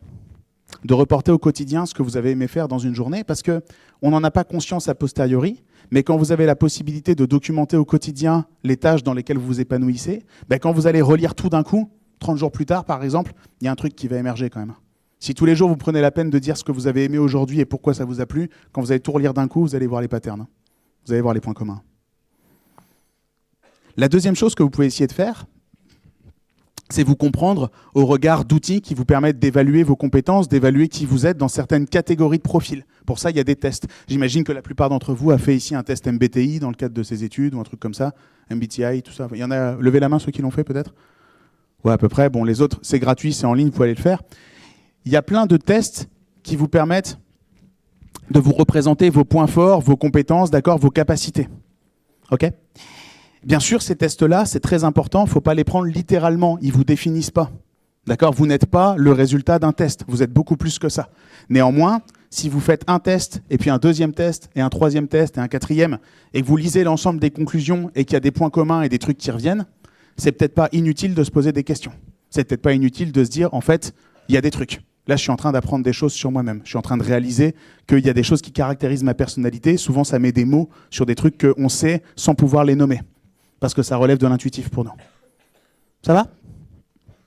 Et puis, bien sûr, et c'est une grande chance de l'enseignement que vous avez ici, quand vous vous êtes observé et que vous connaissez ses forces et ses activités que vous aimez, et quand vous avez compris le genre de choses que vous ramenez dans les projets, ben vous avez tout à fait le droit de l'assumer et d'envoyer des signaux intentionnels. C'est-à-dire que vous allez dans les assos et vous dites, moi j'aimerais, par exemple si votre boulot c'est convaincre, moi j'aimerais supporter ta cause, supporter l'asso, j'aimerais t'aider à faire remplir la pétition, j'aimerais t'aider à aller trouver des souscripteurs, j'aimerais t'aider à aller trouver des sponsors, parce que moi en fait c'est comme si c'était un muscle que je voulais travailler en fait. J'ai envie de faire ça, j'ai envie de trouver des opportunités de le faire pour devenir meilleur, puisque j'aime faire ça. Et donc là, le signal que vous envoyez à vos collaboratrices et vos collaborateurs, en substance, c'est si vous voulez que je monte dans votre projet, demandez-moi de faire ça. Me demandez pas de faire la compta, j'aime pas ça. Me demandez pas de faire autre chose, j'aime pas ça. Demandez-moi de faire ça. Et si vous me demandez de faire ça, je le ferai pour vous et je le ferai vachement bien, parce que j'aime faire ça. Et là, les gens commencent à comprendre ce qu'ils peuvent vous demander. Et d'un seul coup, les opportunités vous rencontrent parce que vous envoyez un signal. Vous dites, je suis ce genre de personne, j'aime faire ce genre de truc. Confiez-moi ce genre de tâche. Je le fais pour vous. Et là, d'un seul coup, les gens vous rappellent. Ça va? Ça, c'est le premier truc. Le deuxième truc, un peu plus subtil, c'est comprendre ses talents. Souvent, c'est un grand moment. Autant le premier, vous êtes habitué à le faire, certains l'ont déjà fait, autant le deuxième, généralement, personne ne l'a fait. Parce que ça exige de faire quelque chose qui fait très très peur. On va voir ça ensemble. Comprendre ce qui fait vos talents. Qu'est-ce qui fait vos talents? Qu'est-ce qui fait, d'accord, que les gens disent que vous êtes talentueux ou talentueuse? Un exercice. Voici Beyoncé. Généralement, les gens s'accordent à penser que Beyoncé est talentueuse. Qui pense que Beyoncé est une artiste talentueuse? Bon, une vaste majorité de personnes. On ne s'est pas concerté entre nous, on le pense. Maintenant, voilà ma question pour vous. Qu'est-ce qui fait le talent de Beyoncé? Pourquoi est-ce que Beyoncé a du talent? Qu'est-ce qui fait, selon vous, le fait qu'on la trouve talentueuse? Qu'est-ce qui fait qu'elle a du talent? J'attends les suggestions. Elle chante bien, ce qui aide. Elle danse bien, ce qui aide, mais c'est pas ça. Ouais. Elle est bien entourée et ça l'aide beaucoup pour développer sa carrière, mais c'est pas que ça. Alors, tout ça fait ses compétences, fait ses aptitudes, fait etc., fait sa créativité, mais ça ne fait pas son talent. Qu'est-ce qui fait son talent? J'insiste sur le mot. Ouais. Merci. Ce qui fait son talent, c'est qu'on est tous d'accord. Ce qui fait son talent, c'est qu'il y a plein de gens qui ne se connaissent pas entre eux. Ils regardent ce qu'elle fait, et elle fait « Putain, c'est bien quand même. Putain, c'est énorme. » Ce qui fait son talent, c'est le lendemain de Coachella, quand Snoop Dogg il fait un clip, et qui dit « Avant, j'étais le concert numéro 1 de Coachella, mais depuis hier soir, je suis le concert numéro 2. » Ça, c'est Snoop Dogg qui dit à Beyoncé « T'as explosé le game. » Ça, c'est le talent de Beyoncé. Beyoncé n'a pas choisi. Hein. C'est Snoop Dogg qui dit « T'es talentueuse, je te le dis. » Je fais même une vidéo pour le dire à la face du monde, tellement je te trouve talentueuse. Vous ne choisissez pas vos talents. C'est les autres qui les choisissent pour vous. C'est les autres qui les reconnaissent en vous. Vous n'êtes pas responsable de vos talents. Vos talents, ce sont les appréciations que les autres font de vos aptitudes et de vos compétences. Et quand vous avez du bol, ils viennent vous le dire. Si je vous demande vos talents, vous allez avoir du mal à me répondre. Pourquoi? Pourquoi est-ce que vous n'êtes pas capable de reconnaître vos talents? C'est un paradoxe très drôle. Pourquoi vous ne reconnaissez pas vos talents?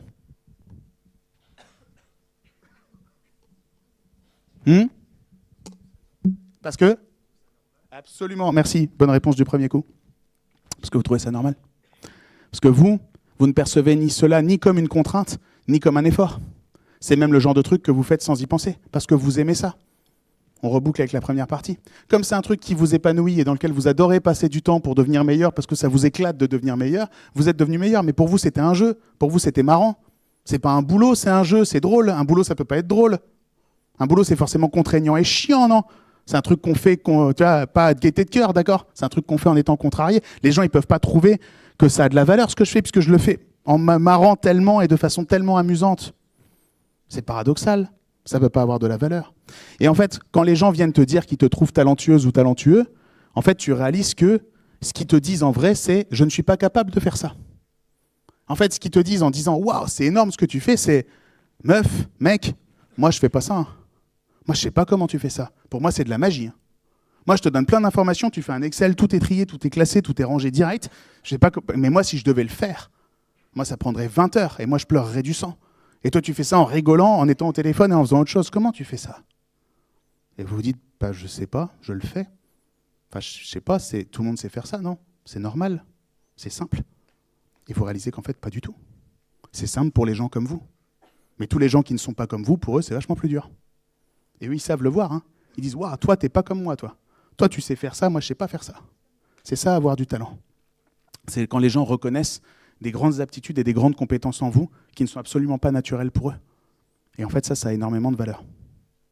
Parce qu'eux ne savent pas le faire. Mais vous, vous savez. Comment est-ce qu'on fait pour reconnaître ces talents? Bah déjà, spontanément, on vous en a parlé, et ils sont écrits partout. Ils sont écrits dans vos appréciations de stage, dans vos bilans, ils sont écrits dans les mails de remerciements que vous avez reçus, ils sont reçus en fait dans l'ensemble des preuves d'affect que les gens avec qui vous avez collaboré vous ont envoyées. À chaque fois qu'ils disent merci d'avoir fait ça, merci de nous avoir sortis de la merde, merci d'avoir géré ce point, merci d'avoir réglé ça. En fait, ce qu'ils sont en train de vous dire, c'est t'es vachement talentueux, c'était vachement talentueux, merci d'avoir géré ça, merci d'avoir eu la compétence et l'intelligence de le faire, nous on l'avait pas, merci de nous l'avoir amené. Ça veut dire que vous avez du talent. Après, un autre truc qu'il faudrait qu'on fasse tous et toutes, mais qu'on ne fait pas, c'est tout simplement, vous avez le droit d'aller le demander. D'aller demander aux gens qui ont bossé avec vous, où sont vos talents. Alors bien évidemment, on s'entend. Hein. Vous n'arrivez pas en disant « Salut, pourquoi je suis une personne géniale ?» D'accord ? Ça ne marche pas ça, d'accord ? Vous allez voir n'importe qui avec qui vous avez bossé, une paire de jours, quelques semaines, quelques mois, d'accord ? Et vous dites à cette personne « Ça a été très formateur de bosser avec toi, voilà, j'ai appris beaucoup de choses. » Et j'aimerais avoir ton regard, ton retour, d'accord, et je ne t'interromprai pas, hein, dis-moi spontanément, d'accord, des choses selon toi. Alors, il y a plusieurs catégories de choses qui m'intéressent. Il y a bien évidemment les choses sur lesquelles j'étais pas assez bien formé, où il faut que je fasse vachement gaffe, où il faut que je m'améliore parce que c'est dangereux si je m'améliore pas là-dedans, d'accord. Mais il y a peut-être des choses que je fais vachement bien et je m'en rends pas compte, du coup je le fais pas exprès. Si je savais que ça avait de la valeur ou que ça marche vachement bien, eh ben je m'en rendrais compte et je ferais bien attention à le faire systématiquement. Est-ce que tu as repéré ces choses-là dans la manière de travailler ? Et les réponses des gens vont vous surprendre. Ça va extraordinairement vous étonner. Les gens vont vous dire des trucs et vous allez dire « mais je ne savais pas du tout que ça avait de la valeur pour cette personne. Je ne savais pas du tout qu'en fait, elle se rendait compte ou qu'elle comptait sur moi là-dessus. Moi, je le faisais sans y penser, je ne le réalisais pas. Vous ne réalisiez pas à quel point les gens en fait, trouvaient que vos contributions étaient essentielles dans votre collaboration. Parce qu'il est très rare que les gens l'expriment. Vous pouvez aller le demander, ça s'appelle du feedback. Et puis bien sûr, une fois que ces gens-là vous ont recommandé, une fois que ces gens-là vous ont livré leurs conclusions et leur appréciation de votre travail, vous avez le droit de le montrer. Parce que si vous arrivez en face de moi en disant « Salut, je suis génial », je ne vais pas vous croire tout de suite. Par contre, si vous arrivez en disant « Salut, 5 personnes ou 10 personnes ou 15 personnes avec qui j'ai bossé s'accordent à penser que je suis une personne plutôt talentueuse là-dedans et à qui on peut confier ce genre de responsabilité et qui est capable d'atteindre ce genre de tâches », et là, je vais dire, s'il y a 10 personnes qui ne se connaissent pas entre elles, mais qui sont arrivées au même avis et qui l'ont écrit quelque part, ça doit vouloir dire que c'est vrai. Ces personnes-là ont vu quelque chose en vous, plusieurs fois, en plusieurs occasions et sans se concerter. Ça doit vouloir dire que vous dégagez ça. Ça doit vouloir dire que vous êtes capable de l'accomplir. Ça a beaucoup plus de preuves. Les recommandations, moi, ça m'aide à trouver des clients. Je ne trouve que mes clients qu'au bouche à oreille et exclusivement à la recommandation. Je ne démarche pas. Et ça va vous aider à trouver du boulot. Les lettres de recommandation, d'accord, les témoignages de vos capacités, ça va être un outil formidable pour pouvoir démontrer à quelqu'un la valeur que vous avez. Du coup, exercice, je vous demande 2 minutes d'attention sans parler, extraordinaire. Complétez les phrases suivantes. Les qualités et ou les talents que les autres apprécient chez vous sont ce que je réussis assez naturellement, sans avoir à me forcer, c'est ce genre de choses. Prenez 2 minutes pour y réfléchir. Il y a un autre exercice que vous pouvez faire ce soir en sortant d'ici. Qui a déjà fait un stage ? Levez la main si vous avez déjà fait un stage. Parfait. Attendez, gardez la main levée si ça s'est bien passé avec votre responsable de stage. Qui ne s'est pas engueulé avec son responsable de stage ? Merveilleux. Donc maintenant, cette personne, vous allez pouvoir la recontacter pour lui poser ces questions. D'accord ? Il n'y a rien qui vous empêche de le faire. C'est une personne avec laquelle vous vous entendez bien, pour laquelle vous avez bossé, qui a eu l'opportunité de vous regarder bosser et de savoir ce que vous avez fait. Elle est tout à fait à même de vous donner des feedbacks. D'ailleurs, si elle est intelligente, elle l'a déjà fait dans le rapport de fin de stage. Donc là, je ne vais pas vous le faire maintenant, mais réfléchissez aux personnes que vous allez pouvoir solliciter au sortir de cette salle pour vous demander qui vous êtes en fait. Pour leur demander quel genre de personne vous êtes dans les projets et quel genre de valeur vous apportez. Il y a des questions là-dessus ? Non ? Du coup, quand vous avez compris vos motivations et quand vous avez compris les sources de vos motivations, Et quand vous avez compris les spécificités que vous apportez dans les groupes et ce que les gens reconnaissent en vous, vous pouvez passer à la troisième étape qui est aller chercher des opportunités de contribuer. Des opportunités donc de vous rapprocher de certains secteurs qui vous font envie, certaines professions, certains milieux. D'accord ? Essayez d'aller chercher votre place là-dedans. Dire, ok, mais comment je peux faire ? J'ai envie de jouer à ça, moi. Comment je peux aller jouer à ça ? D'accord ? Alors, ce qui est vachement important et ce qu'il faut comprendre, c'est que ça vaut le coup de le faire seulement quand vous avez fait les deux premiers trucs. Parce que si vous commencez directement par la troisième case, vous allez arriver en face de moi. Et vous allez dire, ok Rémi, merci de m'avoir accordé du temps. Et je vais dire, il n'y a aucun problème. Qu'est-ce que tu veux ? Qu'est-ce que tu veux faire ? Moi, qu'est-ce que je peux faire pour toi ? Et là, vous allez dire, je ne sais pas. Je vais dire, ok, mais t'es quel genre de personne ? Qu'est-ce que tu as envie d'accomplir ? Dans quoi tu te destines ? Quelle connaissance de toi et de ce que tu es capable d'accomplir tu as ? Et vous allez dire, je ne sais pas. Et vous allez dire, ok, dans les projets dans lesquels tu contribues, quelle qualité les gens louent en toi ? Quelle expérience tu as déjà ? Dans quoi est-ce que tu aimerais te spécialiser ? Dans quoi est-ce que tu as envie de monter en compétences ? Et vous allez dire, je ne sais pas. Et moi, je vais vous dire, mais si tu ne sais pas ça, moi, je ne peux rien faire pour toi. Parce que moi, je connais peut-être des gens, il y a peut-être des entreprises avec lesquelles je peux te mettre en relation, il y a peut-être des personnes qui, en fait, ça serait une bonne chose que tu rencontres. Mais si tu ne sais pas me dire qui tu es et ce que tu attends de moi, je vais avoir du mal à t'aider. Et je ne sais pas, je ne peux pas savoir à ta place ce dont tu as besoin. Ça va ? Du coup, vous pouvez partir à la rencontre de différentes personnes qui ont une culture professionnelle, qui ont une connaissance du secteur, qui ont une connaissance des opportunités. Et ces gens-là peuvent vous aider à trouver votre place, à trouver des endroits dans lesquels des gens comme vous peuvent faire des super choses. D'accord ? Pour ça, pour rencontrer ces gens, il y a plusieurs choses que vous pouvez faire. La première, c'est de vous informer. Qui a déjà une idée, même vague, du secteur d'activité dans lequel il ou elle aimerait travailler ? Levez bien la main. OK. Il est probable que dans 6 mois, possiblement, un peu plus, ces personnes soient en recherche de stages de césure et ce genre de choses. On est d'accord ? Oui ? Donc vous allez rencontrer des gens et vous allez avoir des entretiens professionnels avec eux et ils vont devoir tester votre motivation et vos aptitudes pour savoir si vous êtes la bonne personne pour ce stage. C'est correct ? C'est vrai ? Bon. Voilà une façon extraordinaire de vous différencier sans rien faire. Voilà une façon extraordinaire de vous différencier sans rien faire. À partir de maintenant, faites comme si vous travailliez déjà dans ce secteur. Abonnez-vous aux newsletters. S'il y a un magazine du secteur, lisez-le. S'il y a des chaînes YouTube auxquelles il faut s'abonner, abonnez-vous.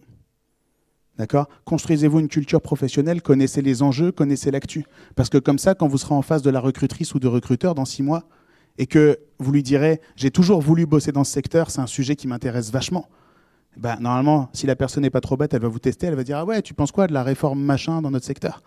Et là, vous allez lui répondre « ah, je pense que l'analyse de machin sur le sujet était vachement pertinente telle que je l'ai lu dans le numéro spécial de truc. » Et la personne, elle fait « oh putain !» Et là, ton CV, il passe en haut, hein, direct. Quand t'as pas idée, je ne sais pas s'il y a des gens qui se destinent au RH et au recrutement plus tard, et je ne sais pas si parmi les personnes de l'école, il y en a qui l'ont fait, et elles vous raconteront que 90% des entretiens RH de stage, et je pense que quand je dis 90%, je pense que je suis optimiste, d'accord ? C'est des jeunes qui arrivent et tu leur dis pourquoi tu es là, et il fait parce qu'il me faut un stage. Comment voulez-vous recruter quelqu'un qui vous répond parce qu'il me faut un stage ? Vous voulez vraiment recruter quelqu'un qui vous répond parce qu'il me faut un stage ? Non, vous voulez recruter quelqu'un qui s'intéresse vraiment à votre secteur. D'ailleurs, il a une culture sur le sujet, d'ailleurs il se forme, ça l'intéresse, pour de vrai. Et il a des arguments, il a des trucs à vous donner. Il fait comme s'il était déjà dans la boîte, mais il n'est pas encore dans la boîte. C'est bien ça. Ça, c'est le genre de personne qu'on a envie de faire rentrer, on va voir ce que ça va donner. Okay ? Voilà comment vous différencier hyper facilement, sans rien faire. Deuxième truc, vous pouvez aller à leur rencontre. D'accord ? Pour aller à leur rencontre, il y a plein de façons de faire. D'accord ? Et ce qui est extraordinaire, quand vous allez rencontrer les personnes qui vous intéressent, les personnes qui connaissent votre secteur ou qui connaissent des métiers ou qui bossent sur des thématiques qui vous passionnent, c'est que vous allez pouvoir en fait leur dire ce truc génial. Bonjour, voilà comment je m'appelle. Voilà mon parcours et voilà le genre de personne que je suis. Voilà un peu ma personnalité, voilà le genre de trucs que j'aime faire, le genre de trucs que j'aime bricoler, le genre de tâches que j'aime accomplir. Les gens avec qui je travaille, d'une façon générale, ils me décriraient plutôt comme ce genre de personne. Et dans les projets, j'aime bien faire ce genre de contribution, j'aime bien qu'on me confie ce genre de tâches. Ok, t'as bien en tête la représentation de moi, tu vois bien mon image, génial. Comment ça s'appelle quelqu'un comme moi dans ta branche ? Comment ça s'appelle quelqu'un qui fait ce job dans ton secteur ? Et là, la personne, elle vous écoute, et en fait, elle va faire tout le travail à votre place, elle va faire tourner son cerveau par analogie, et elle va dire « toi, t'es comme Jean-Patrick. » Toi, quand tu parles, je comprends pas bien tes mots, tes trucs, mais toi, tu es comme Jean-Patrick. Et tu vas dire, ben, moi, je sais pas bien, mais on a un gars dans le bâtiment, il fait un boulot et franchement, ça ressemble vachement, et les tâches qu'il fait, ça ressemble vachement à ce que tu me décris et tout. Et franchement, sans déconner, quand tu parles, j'ai l'impression que c'est un peu Louis, c'est flippant et tout. Est-ce que vous voulez vous rencontrer? Je voudrais peut-être vous mettre en relation. Alors vous allez dire, ouais. Et quand vous allez rencontrer Jean-Patrick, vous allez dire, merde, c'est moi en plus vieux. Et lui, il va dire, merde, c'est moi en plus jeune. D'accord? Et là, il va dire, c'est ça que tu kiffes? Ah ben moi, je fais ça 8 heures par jour. Tu vas dire, vas-y, raconte-moi et tout. Ben, mon métier, ça s'appelle Alpha Project Manager de l'espace truc, 365. On fait ça, on bosse avec ces outils-là, c'est ça nos tâches et tout. Et là, on dit, putain, c'est ouf! En fait, ça veut dire que ce que je kiffe faire, c'est un vrai métier, ça existe vraiment dans les organisations, il y a des gens qui sont payés pour le faire. C'est malade. D'accord? Et là, vous allez rencontrer une première personne qui va vous ouvrir les perspectives et vous faire réaliser qu'en fait, qui vous êtes et ce que vous aimez accomplir, ça a un nom. Ça a une fonction, c'est un métier. Il y a des gens, ils ont un salaire pour faire ça et tout. Ils font certaines études, ils rentrent dans certaines entreprises, ils bossent de certaines façons. C'est ça qu'on leur demande. D'accord? Et c'est pas vous qui allez le trouver. C'est les gens qui savent comment on appelle les gens comme ça. Donc vous, votre seul boulot, c'est pas d'arriver en disant « c'est ça que je veux faire dans la vie ». C'est dire « bonjour, je suis ce genre de personne. C'est le genre de tâche que j'aime faire ». Et les gens, les alumni comme moi ou les autres, trouveront la jonction. Ils diront « d'accord, si tu aimes ce genre de truc, va voir par là. Va lire ça, va rencontrer cette personne. Rapproche-toi des gens comme toi. Tu vois, à un moment donné, tu vas les trouver, tu sauras que tu les as trouvés. OK? Ça vous parle ce que je dis? Comment vous faites ça? Ça, c'est l'instant placement de produit. Donc, vous allez sur RenSB et vous cliquez sur Annuaire. Après, vous allez sur Recherche avancée. Et quand vous cliquez sur Recherche avancée, il y a tout. Par promo, par secteur, par diplôme, par fonction, par mission RSE, par intitulé de poste, par localisation géographique. Il y a tout ce que vous voulez. Et on est 20 000. Et c'est gratos, parce que vous avez déjà payé. Donc tu coches, tu cliques, d'accord? Là, tu as la sélection de tous les gens qui correspondent à ce que tu veux. Et là, tu veux les contacter. Et c'est compliqué parce qu'il faut trouver leur mail. Ou alors tu appuies tout simplement sur la touche contacter, d'accord? Et là, il y a un magnifique champ mail qui va s'ouvrir. Et là, tu pourras contacter les gens. Voilà, on est 20 000. On vous attend. N'hésitez pas. On va quand même faire un petit cours sur qu'est-ce qu'il faut rédiger dans la boîte là. Ça, on va en parler dans quelques minutes. Pour celles et ceux qui sont motivés et qui sont déter, allez dans les clubs. Donc les alumni ont plein de clubs professionnels. Il y en a sur des secteurs d'activité. Moi, j'ai la chance d'animer sur l'innovation. Il y en a aussi de tous ceux qui vivent au Laos. Il y en a aussi de tous ceux qui aiment l'œnologie. Il y en a ceux qui aiment le rugby. Enfin, grosso modo, on a des clubs pour n'importe quoi. Et j'ai l'immense plaisir de vous faire savoir qu'en tant qu'étudiant, si vous venez aux soirées, c'est gratuit. Alors pourquoi vous venez pas? Il y a du pinard. Déjà, juste, c'est à boire et à bouffer gratos. Moi, je suis vous, je fonce. D'accord? Donc, vous avez le droit de venir, vous êtes les bienvenus, et en plus, on n'attend pas de contribution de votre part. Moi, à votre place, je viens. Je veux rencontrer 20 personnes qui travaillent dans tel ou tel secteur, ben, je vais au club. Et après, je bois des coups avec des gens, des alumni, et j'ai 2 heures pour rencontrer plein de gens qui bossent dans plein de secteurs différents, et leur poser plein de questions sur leur métier. Et c'est gratos. Franchement. Il y a un super club. Là, je mets celui-là en lumière parce que c'est le dernier créé et il me tient énormément à cœur. Moi, j'ai aucune implication là-dedans, mais j'aime beaucoup ce qu'ils font et je sais que c'est un sujet qui vous touche. Donc, ce qui a trait à la RSE et la transition, il y a un club qui vient de se monter là-dessus, qui est en pleine expansion et c'est assez génial ce qu'ils font. Donc, allez voir ce club-là. Il y a aussi une autre boîte que j'ai la chance d'accompagner depuis longtemps maintenant, qui s'appelle My Job Glasses. Et My Job Glasses, c'est exactement comme l'annuaire alumni de RSB, mais ouvert. Donc, vous pouvez aller rencontrer des alumni de n'importe où. Des gens qui font des boulots dans à peu près n'importe quelle boîte du CAC 40, du SBF 120, voire même plusieurs milliers d'ETI maintenant en France. Et ces gens-là sont spécifiquement sur la plateforme pour que vous les sollicitiez pour leur parler. Ça serait con de ne pas le faire. Ils sont là pour ça. C'est gratuit. C'est eux qui payent. Ils payent pour que vous leur parliez. Tu te rends compte de l'aberration du truc? C'est pour avoir une chance de vous recruter à la fin. Bien sûr, quand tu vas voir des gens pour leur poser des questions professionnelles, faut partir en n'oubliant jamais de poser 2 questions. La première, c'est quand est-ce qu'on se revoit?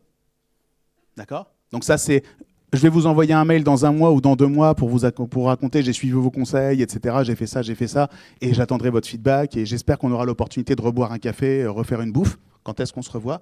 Et la deuxième question, tout aussi importante, c'est... Il y en a qui veulent être commerciaux? Oula, merde. Aucun. Ok, quand tu es en commercial et quand tu es en vente, tu quittes jamais la pièce avant d'avoir posé cette question. Cette question, c'est... Vas-y, développe. De la personne... Alors voilà, tu es presque à la moitié du truc. Ok, c'est exactement ça. C'était génial cet entretien, j'ai appris plein de choses, j'adore votre taf. Qui dans votre entourage devrait rencontrer pour lui poser des questions sur ce métier? Est-ce que vous connaissez quelqu'un d'autre qui fait ce taf? Est-ce que vous connaissez quelqu'un d'autre qui bosse dans ce secteur, etc., et qui aurait des choses à m'apprendre? Et là, c'est génial parce que Jean-Pascal va vous dire, mais bien sûr, Anne-Sylvie. Anne-Sylvie, en plus, on était P7 et tout, on est monté sur la statue dans Rennes complètement torché, je te raconte pas et tout. Donc, Anne-Sylvie, et tu sais quoi? Comme t'es gentil, je vais même lui faire un petit texto pour lui dire que tu vas l'appeler. Et là, toi, t'as un sésame magique, le truc qui ouvre toutes les portes. T'écris à Anne-Sylvie et tu dis, bonjour Anne-Sylvie, je vous écris de la part de Jean-Pascal, qui m'a incité à rentrer en contact avec vous pour vous poser plein de questions. Et je serais très heureux que vous puissiez m'accorder du temps. Et là, Anne-Sylvie, elle fait « Ah, ce bon vieux Jean-Pascal, on était bourrés en P7, on était montés sur la statue, je te raconterai tout ça. Ah bah bien sûr, bien volontiers, quand est-ce que tu veux qu'on se rencontre? Parce que vous venez de la part de Jean-Pascal. Donc le plus dur est déjà fait, on va vous répondre. On va vous répondre parce que vous avez été mis en relation. C'est à ça que ça sert. Parce que vous avez été correctement introduit par quelqu'un que vous avez en commun. Et bien sûr, Anne-Sylvie, quand vous aurez terminé l'entretien avec elle et que vous aurez appris plein de trucs sur le métier, vous allez lui demander « Est-ce que tu connais quelqu'un d'autre dans ce job ou dans ce secteur ?» Elle va dire « Mais bien sûr, Caroline !» Et pouf, vous allez sur Caroline. Tu fais 12 semaines comme ça, à 2 rendez-vous semaine, tu as écumé le secteur. Tu sais à peu près tout ce qu'il y a à savoir sur le secteur. Ça t'a rien coûté. Hein. Ça va? Bien sûr, à la fin, tu as fait le plus dur. Tu as noué des contacts humains, émotionnels, avec des personnes qui sont déjà en place dans le game et qui connaissent le secteur. Qu'est-ce que ça veut dire? Ça veut dire que, 1, tu les oublies pas et tu leur envoies des mails régulièrement pour lui raconter comment ça se passe comme toi et comment tu progresses. Et 2, si à un moment donné, tu as une opportunité de stage, de boulot, de quoi que ce soit, t'attends pas qu'il y ait une publication, tu lèves la main. Et tu dis, j'avais adoré notre entretien, je me suis bien formé, j'ai lu tous les bouquins que vous avez dit qu'il fallait lire, je lis tel truc et tout, je me suis formé, j'ai pris des cours de spécialisation là-dedans et tout. Vraiment, j'adore votre métier, est-ce qu'on pourrait faire l'alternance ensemble? Et là, des fois, je l'ai vu. Hein. La personne, elle fait, honnêtement, j'avais pas prévu de prendre un alternant, mais toi, je te prends. Et vous venez de créer un poste d'alternant. Je l'ai vu, hein, ça arrive. Parce que, si vous voulez, là où c'est différent, c'est que quand vous avez la chance d'avoir rencontré la personne et qu'elle vous connaisse sur le plan personnel, elle ne résonne plus comme si vous étiez un matricule, un CV ou une lettre de motivation. D'un seul coup, vous êtes un être humain, quelqu'un qui écoute authentiquement, quelqu'un qui suit les conseils qu'on lui donne, quelqu'un qui reste motivé, qui reste en contact. C'est plus que 99% des étudiants qui postulent pour un stage aujourd'hui. Alors si vous êtes vraiment motivé, si vous êtes déter, pourquoi je ne vous prendrai pas? Après tout, pourquoi je ne vous prendrai pas? Si c'est vous ou un autre stagiaire, vous êtes là. Vous croyez vraiment que je veux m'emmerder à publier une offre et tout, et à faire un recrutement et à tester 30 personnes et tout? Vous êtes là, vous me dites que vous êtes motivé et je vous crois. Pourquoi on n'y va pas? Vous leur rendez service. Et ils vous rendent service. Ça va? Alors, on a la chance de compter dans cette école des personnes dont c'est le métier, alors là, ils vont me reprendre si je dis des bêtises, de vous orienter et de vous trouver des opportunités de stage. Il y a même un lien où vous pouvez leur envoyer des trucs qui va directement dans leur boîte mail si vous avez des besoins, comme ça ils savent que vous existez et que vous avez des demandes. Et quand j'ai demandé à Charles 3 raisons d'aller les voir, il m'a dit « Demande de l'aide, il n'y a aucune gloire à trouver un stage nul tout seul, autant trouver un stage mieux à 2. Hein. C'est gratos ». Ce qui est vrai. Et en plus, on les emmènera plus loin et on les fera plus réfléchir que s'ils le faisaient tout seuls. Parce que dans l'interaction et dans le dialogue, vous trouvez toujours des pistes que vous n'aviez pas identifiées. Alors franchement, c'est là, c'est à dispo pour vous. Faites-le, ça serait dommage de ne pas le faire. Qui connaissait ce truc avant que j'en parle? Bon, on a bien fait d'en parler donc.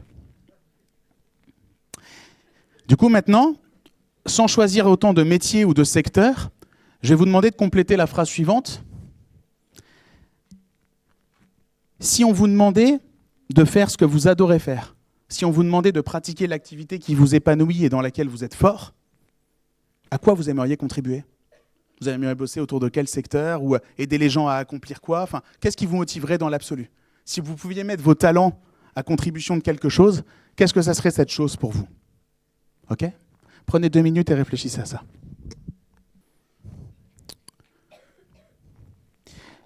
En réalité, quand vous arrivez là, vous avez fait le plus dur.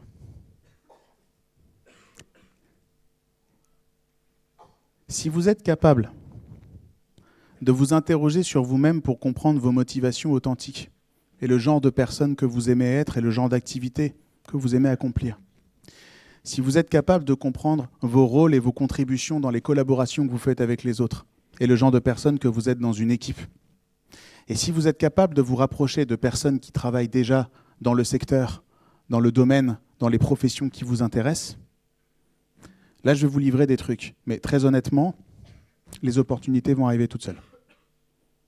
Au cas où elles n'arriveraient pas toutes seules, il y a d'autres petites choses que vous pouvez faire pour qu'elles arrivent quand même.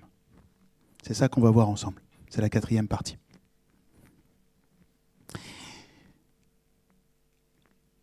Avant que je vous parle des choses que vous pouvez faire, il faut comprendre un truc essentiel sur le marché de l'emploi. En 1750, le taux de chômage était à 0%. Il n'y avait pas de chômeurs. Pourquoi est-ce qu'il n'y avait pas de chômeurs en 1750 ? Parce qu'il n'y avait pas de contrat de travail. Il n'y avait pas de rapport salarié. Donc les gens bossaient chez eux, la plupart étaient agriculteurs, d'accord, ou artisans. Et parfois, certains héritaient de charges de leurs parents.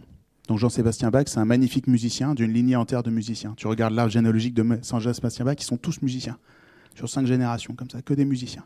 Papa, je vais être menuisier, tu seras musicien, ta gueule. D'accord ? C'est comme ça que ça marchait à l'époque. On a commencé à avoir besoin de professions salariées à partir du moment où il a fallu mettre énormément de gens au même endroit parce qu'on a réussi à concentrer l'énergie à un même endroit. Donc on a créé des systèmes organisés. On appelle ça des usines ou des entreprises. Donc c'est des gens là, on met plein de gens qui ont tous des fonctions précises et qui essayent de bosser collectivement, toujours de la même façon, en améliorant la qualité, en diminuant les coûts pour produire des trucs. D'accord ? Voilà, ça c'est la révolution industrielle et c'est les 30 glorieuses et ça a fait marcher l'économie pendant très longtemps. Et un jour, malheureusement, il y a eu le commerce mondialisé. Et avec le commerce mondialisé, on a compris un truc essentiel que vous savez déjà. N'importe quel boulot dont vous pouvez scripter, dont vous pouvez écrire les tâches, que vous pouvez réduire à l'état d'une procédure, sera dans un premier temps externalisé, dans un second temps automatisé. Aujourd'hui, si vous allez au McDonald's en Arkansas et que vous sonnez pour passer votre commande, c'est pas un mec à l'intérieur du McDo qui vous répond, c'est un type à Bangalore. Donc vous appuyez sur le McDo, il dit « Ok, c'est quoi votre commande, d'accord ?» Et c'est un Indien sous-payé à l'autre bout du monde qui prend votre commande. Puis après, une fois qu'il l'a saisie, il la renvoie dans le McDo. Ça coûte moins cher de faire comme ça. D'accord ? Bien sûr, ça, c'était comme on faisait avant. Maintenant, c'est encore plus drôle, on a des robots. Donc il y a plein de tâches, il y a plein de jobs administratifs ou de traitement de gestion ou de comptabilité, même des jobs qu'on pensait protéger, la compta. Mais la compta, c'est l'application de règles, alors c'est compliqué parce que c'est un cadre très bien défini. Et les robots, ils font ça mieux, et avec moins d'erreurs en plus. Ce qui veut dire que ce genre de boulot tend à disparaître. Et ce n'est pas ce genre de boulot que vous ferez, d'une façon générale. Vous allez faire un genre de boulot beaucoup plus compliqué. Vous allez rentrer dans la boîte, et là, vous, comme vous êtes jeune employé, comme vous êtes dynamique, comme vous êtes motivé, vous allez dire « Où est le manuel avec les instructions ?» Et là, la personne va vous répondre « Il n'y a pas de manuel. C'est toi qui dois l'écrire. » Et vous allez dire « Mais c'est quoi ces conneries et tout ?» Vous allez dire « Mais non, mais c'est pour ça qu'on t'embauche. Non, on ne t'embauche pas parce que tu es capable de lire un manuel et faire les trucs. Ça, il y a des gens moins chers. Nous, on t'embauche pour que tu écrives le manuel. Nous, on ne sait pas comment on doit faire. Toi, tu dois te démerder pour trouver les solutions tout seul. Nous, on doit t'expliquer les résultats qu'on veut faire et toi, tu dois nous proposer des trucs et tu dois les mettre en œuvre et tu dois trouver les compétences et les gens et tu dois faire arriver les choses. C'est pour ça qu'on t'embauche, en fait. Et en fait, c'est ça un métier. C'est à ce genre de métier-là que vous êtes censé être préparé ici. Et c'est pour ça qu'on viendra vous chercher et qu'on vous embauchera. Pas pour que vous puissiez répliquer un truc que l'entreprise sait déjà faire. Ça ne marche plus comme ça. Et c'est une excellente opportunité pour vous. Parce que ça veut dire que si vous avez des qualités professionnelles, si vous avez des qualités personnelles, c'est pour ça qu'on viendra vous chercher. Pas parce que vous êtes la pièce et le rouage parfait dans un ensemble. Parce que vous allez amener de l'intelligence dans votre mission. Parce que vous allez amener des émotions dans votre mission. Parce que vous allez amener en fait de la personnalité dans vos missions. Et vous allez amener des suggestions. Vous allez trouver des choses que votre employeur n'aurait pas pu trouver. Parce que la réalité, en fait, c'est que personne ne sait faire votre boulot. Personne d'autre que vous ne sait faire votre boulot. Ça, c'est une histoire vraie. Je l'ai trouvée sur Tumblr. Enfin, ma compagne l'a trouvée sur Tumblr. Elle est géniale, cette histoire. Je vous la fais en cours. C'est un mec de 22 ans qui bosse dans une grosse boîte américaine. Et ils disent, là-bas, comme je suis jeune, et qu'ils ont des fantasmes sur la jeunesse, ils pensent qu'en fait, je suis un génie de l'Excel. Parce que je fais des trucs de ouf avec Excel. Et un jour, on avait une discussion à la réunion et tout, et j'ai dit, mais vous savez, moi, j'ai pas appris Excel à l'école. Je ne suis pas du tout un génie d'Excel. En fait, quand vous me demandez de faire des trucs compliqués, je réfléchis à comment il faudrait faire, je trouve pas, donc je vais dans Google, je tape, puis j'ai des tutos YouTube, puis je trouve des forums où il y a des gens qui ont trouvé le problème, puis je bidouille, puis je crée une solution, puis je bricole et ça marche, quoi. Et il dit, je pensais que j'allais perdre leur respect. C'est-à-dire, t'es un imposteur, en fait, tu sais rien. Ils sont encore plus admiratifs. Ils disent, mais t'es ouf. Nous, on ne sait pas ce qu'il faut taper dans Google pour trouver ça. Nous, on ne sait pas qu'il y a des tutos YouTube, on ne sait pas qu'il y a des forums. Nous, on ne sait pas aller chercher ça par nous-mêmes, en fait. C'est de la vraie intelligence, ton truc. C'est pas qu'en fait, t'es une brute d'Excel, t'es encore plus fort. Tu sais te former tout seul.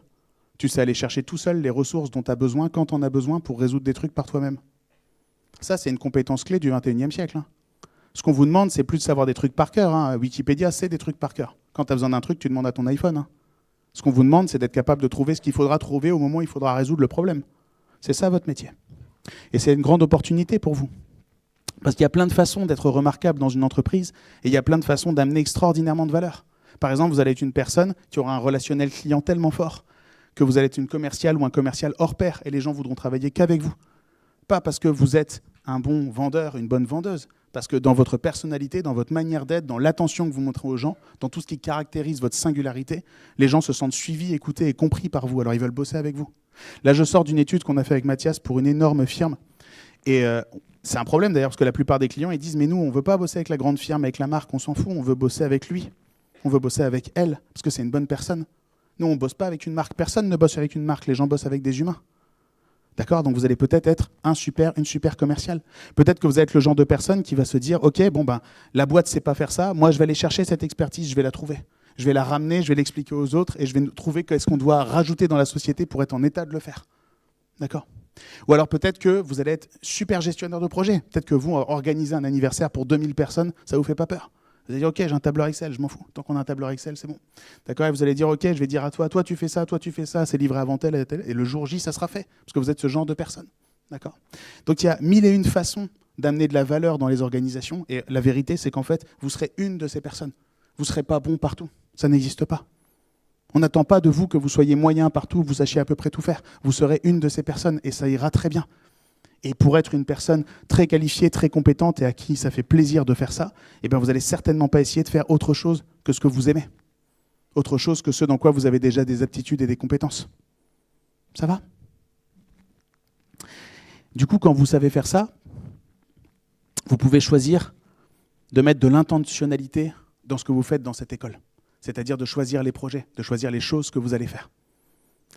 Pour accomplir des choses, il y a quelques petits trucs qui peuvent vous aider. Le premier, c'est de choisir dans quoi vous allez allouer votre temps. Parce que le temps, c'est la ressource la plus précieuse dont vous disposez. Vous savez pourquoi ? Vous savez pourquoi le temps, c'est plus précieux que l'argent ? Parce que tu peux le dépenser qu'une fois. D'accord ? Donc, toutes les journées que tu as choisi de bosser sur un truc plutôt qu'un autre, c'est une journée passée. Tu ne la récupéreras jamais. Donc vous, si vous voulez que certaines choses arrivent, ça veut dire que d'autres n'arriveront pas. Vous ne pouvez pas faire tous les projets. Vous ne pouvez pas contribuer à tous les trucs qui vous intéressent. Il faudra choisir. Il faudra choisir intentionnellement. Choisir les trucs qui vous motivent le plus. Choisir les trucs qui font le plus sens par rapport à là où vous désirez vous rendre. Après, il faudra être sûr de livrer. Et pour être sûr de livrer, c'est facile. Il faut commencer par une date. Il ne faut pas savoir ce que vous allez faire. Il faut vous engager à livrer le 15. Et après, vous êtes dans la merde parce qu'il faut livrer le 15. Walt Disney disait « La différence entre un rêve et un projet, c'est une date. » D'accord ? Commencez par la date de livraison. Commencez pas par savoir comment vous allez faire. Vous ne saurez jamais.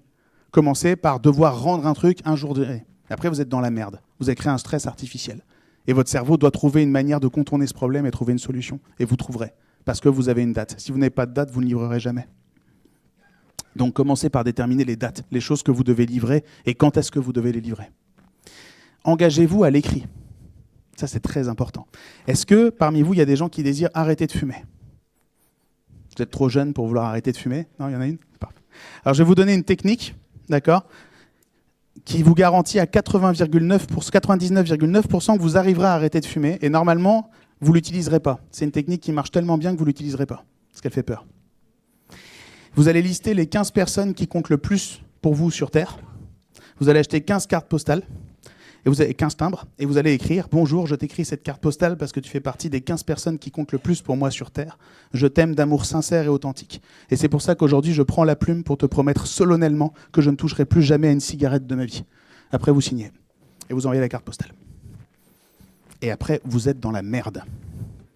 Parce que vous êtes engagé par une promesse écrite auprès des 15 personnes qui tiennent le plus, auxquelles vous tenez le plus sur Terre.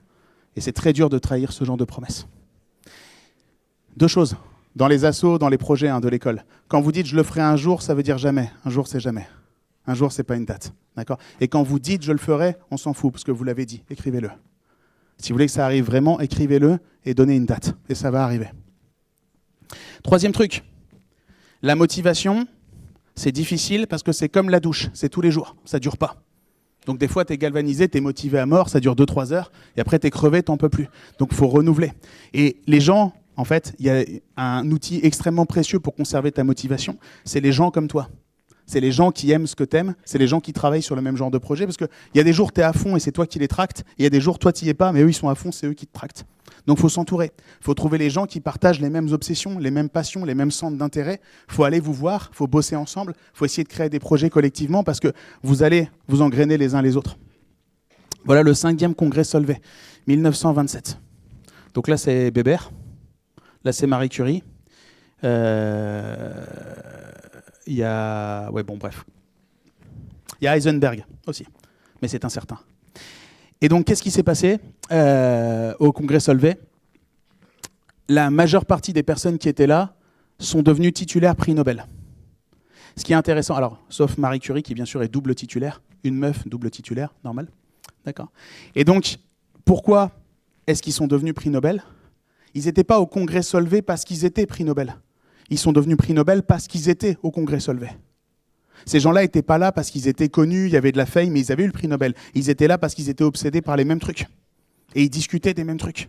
Et forcément, dans les groupes de gens talentueux qui discutent des mêmes trucs, quand tu reviens 5, 10, 15 ans plus tard, tu as des multi-oscarisés, tu as des prix Nobel, tu as des gens qui ont fait des grands accomplissements. Parce qu'en fait, les gens qui accomplissent des grands trucs se fréquentent les uns les autres. Ils s'enjaillent les uns les autres, ils se motivent les uns les autres. Trouvez des gens qui vous motivent. Trouvez des gens qui vous donnent envie de vous lever. Et quand vous n'avez pas la motive, pas la foi, trouvez des gens qui ont des projets, allez les aider à faire ces projets. Quand vous n'avez pas d'opportunité, d'accord, vous n'avez même pas besoin d'attendre qu'il y ait un projet. Vous pouvez faire semblant. Qu'est-ce que j'appelle faire semblant? Il y a une histoire géniale d'un artiste anglo-saxon, pardon, d'un designer anglo-saxon qui raconte et il dit « Quand j'étais ado, j'écoutais beaucoup de musique. Et donc du coup, j'aimais pas les pochettes d'albums des groupes que j'écoutais et je trouvais que moi, je pouvais en faire des mieux. Alors j'ouvrais Photoshop et j'en faisais des mieux. Puis après, j'ai commencé à mettre ça sur Internet, sur mon blog et tout. Je mettais, voilà, j'ai écouté Radiohead, j'aime pas la pochette de l'album, j'en ai fait une, voilà, elle est là. Bon. Je mettais ça, j'attendais rien. Puis un jour, il y a un vrai groupe de rock qui m'a appelé en disant bah, « Salut, tu fais des belles pochettes d'albums pour des vrais groupes, mais c'est des fausses pochettes. Ok, mais nous, on veut que tu fasses une vraie pochette parce qu'on va sortir un EP. » Et on n'a pas de graphiste, on n'a pas d'argent non plus, hein, on débute.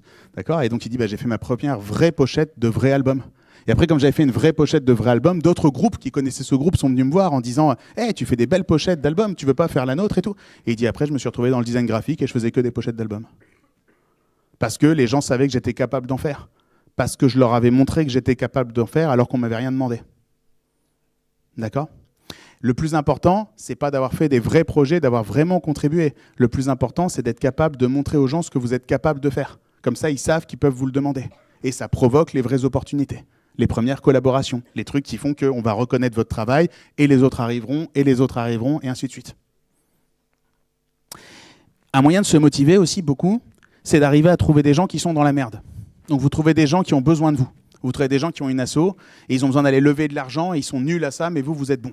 Ou ils ont besoin d'une affiche et d'un kit de communication, ils sont nuls à ça, mais ça, vous êtes bon. Ou ils ont besoin de faire les plannings des équipes et d'organiser le travail collectif, ils sont nuls à ça, mais ça, vous êtes bon. Alors vous allez voir cette personne et vous dites « je vais t'aider ». Et pouf, vous êtes en train de créer un projet pour vous. Et personne ne refuse de l'aide gratuite. Ça me permet de vous raconter, de répondre à cette question qu'on m'a posée. Comment est-ce que vous êtes arrivé à l'idée de créer votre entreprise, votre propre projet? Et j'y suis pas arrivé. J'étais en études de design et je cherchais un maximum de projets pour me faire un book, pour faire un portfolio. Donc je prenais n'importe quoi. Et il y avait une affiche dans la rue avec marqué « On a besoin de designers pour organiser des ateliers dans cet événement ». Alors j'ai pas réfléchi, je me suis inscrit, j'y suis allé, c'était pas payé. Et dans cet événement, il y avait un autre mec avec un gros pif. Et lui aussi, il était bénévole et il était venu les aider à faire la gestion de projet. Et on touchait rien, l'un comme l'autre. Par contre, on ne sait plus, donc on a bu des coups. Et après, on a fait une découverte extraordinaire. On avait chacun un bon gros réseau LinkedIn, d'accord, et aucun contact en commun. Donc en fait, il y avait virtuellement aucune possibilité qu'on se rencontre si on n'avait pas été bénévole sur ce même événement. Alors c'est pas arrivé tout de suite, hein. On s'est daté d'abord et tout, donc on a bu des coups, tout ça, on a testé des collaborations, j'ai été lui filer des coups de main sur ses missions, et puis un jour on a monté la boîte. Voilà, maintenant ça fait 7 ans qu'on bosse ensemble. C'est arrivé parce qu'on était tous les deux bénévoles dans un événement auquel on avait décidé de se rendre. On ne se serait jamais rencontrés autrement. Si vous choisissez d'être bénévole dans un événement, vous rencontrerez d'autres bénévoles, c'est des gens comme vous. C'est des gens, ils ont les mêmes passions, ils ont les mêmes obsessions, ils sont animés par les mêmes trucs. C'est des gens, généralement, vous allez rester potes. Parfois, ça devient des partenaires professionnels. C'est peut-être votre futur employeur. C'est peut-être la personne qui vous fera rentrer dans une boîte dans 3 ans. C'est peut-être votre futur stagiaire. Vous ne savez pas. Pour celles et ceux que la carrière de freelance intéresse, j'insiste, freelance, pas entrepreneur, il y a une formation qu'on a fait avec Alexis Minkela, qui est un alumni de cette école, qui s'appelle le mode d'emploi. C'est en ligne, c'est gratos. Donc si ça vous intéresse, vous pouvez aller voir le mode d'emploi. On donne plein de conseils si vous voulez vous lancer en tant qu'indépendant. Quand vous faites tout ça, vous êtes constamment confronté à une situation dans laquelle vous vous dites « Merde, je ne sais pas ce que je fais ». Et c'est normal. Il y a un projet, il y a un truc à faire, et vous avez un embryon de réponse, vous vous dites « Je pourrais le faire, mais je ne suis pas sûr ». Et vous avez peur. Et c'est bien. La peur est une excellente chose. Tous ceux qui disent le contraire sont morts. D'accord ? Celles et ceux qui n'ont pas peur n'ont pas été sélectionnés par l'évolution. Ils ont dit « Oh, un guépard !» D'accord ? Voilà. Et après, l'évolution a fait le reste. La peur est un outil prodigieux, c'est ce qui vous empêche de vous balader trop près du mur de l'immeuble. D'accord ? Ou de monter trop haut sur le lampadaire, ou de faire toutes les conneries que vous faites le jeudi soir. Donc la peur, c'est extraordinaire, c'est très bien. Les gens qui font les choses sans peur sont des inconscients. Les gens qui sont braves ont peur et font le truc quand même. La peur est là pour vous informer qu'il y a un risque. La peur, elle est là pour vous dire « ça pourrait foirer ». C'est vrai, c'est un projet, je me suis engagé à le faire, j'ai pas toutes les ressources, j'ai pas tous les savoirs, peut-être je vais me viander. C'est possible, j'ai peur. Souvent, on a peur quoi ? De la sanction sociale, du fait d'être ridicule, de perdre son statut, etc. Rien qui va nous tuer, grosso modo. Donc c'est déjà une bonne nouvelle, c'est pas un guépard. Donc vous avez peur et vous le faites. Et c'est bien. La peur vous informe que vous êtes en train de progresser. La peur est en train de vous dire, t'y vas pas de gaieté de cœur, t'y vas, t'as super envie d'y aller, t'as super peur en même temps, tu vas grandir.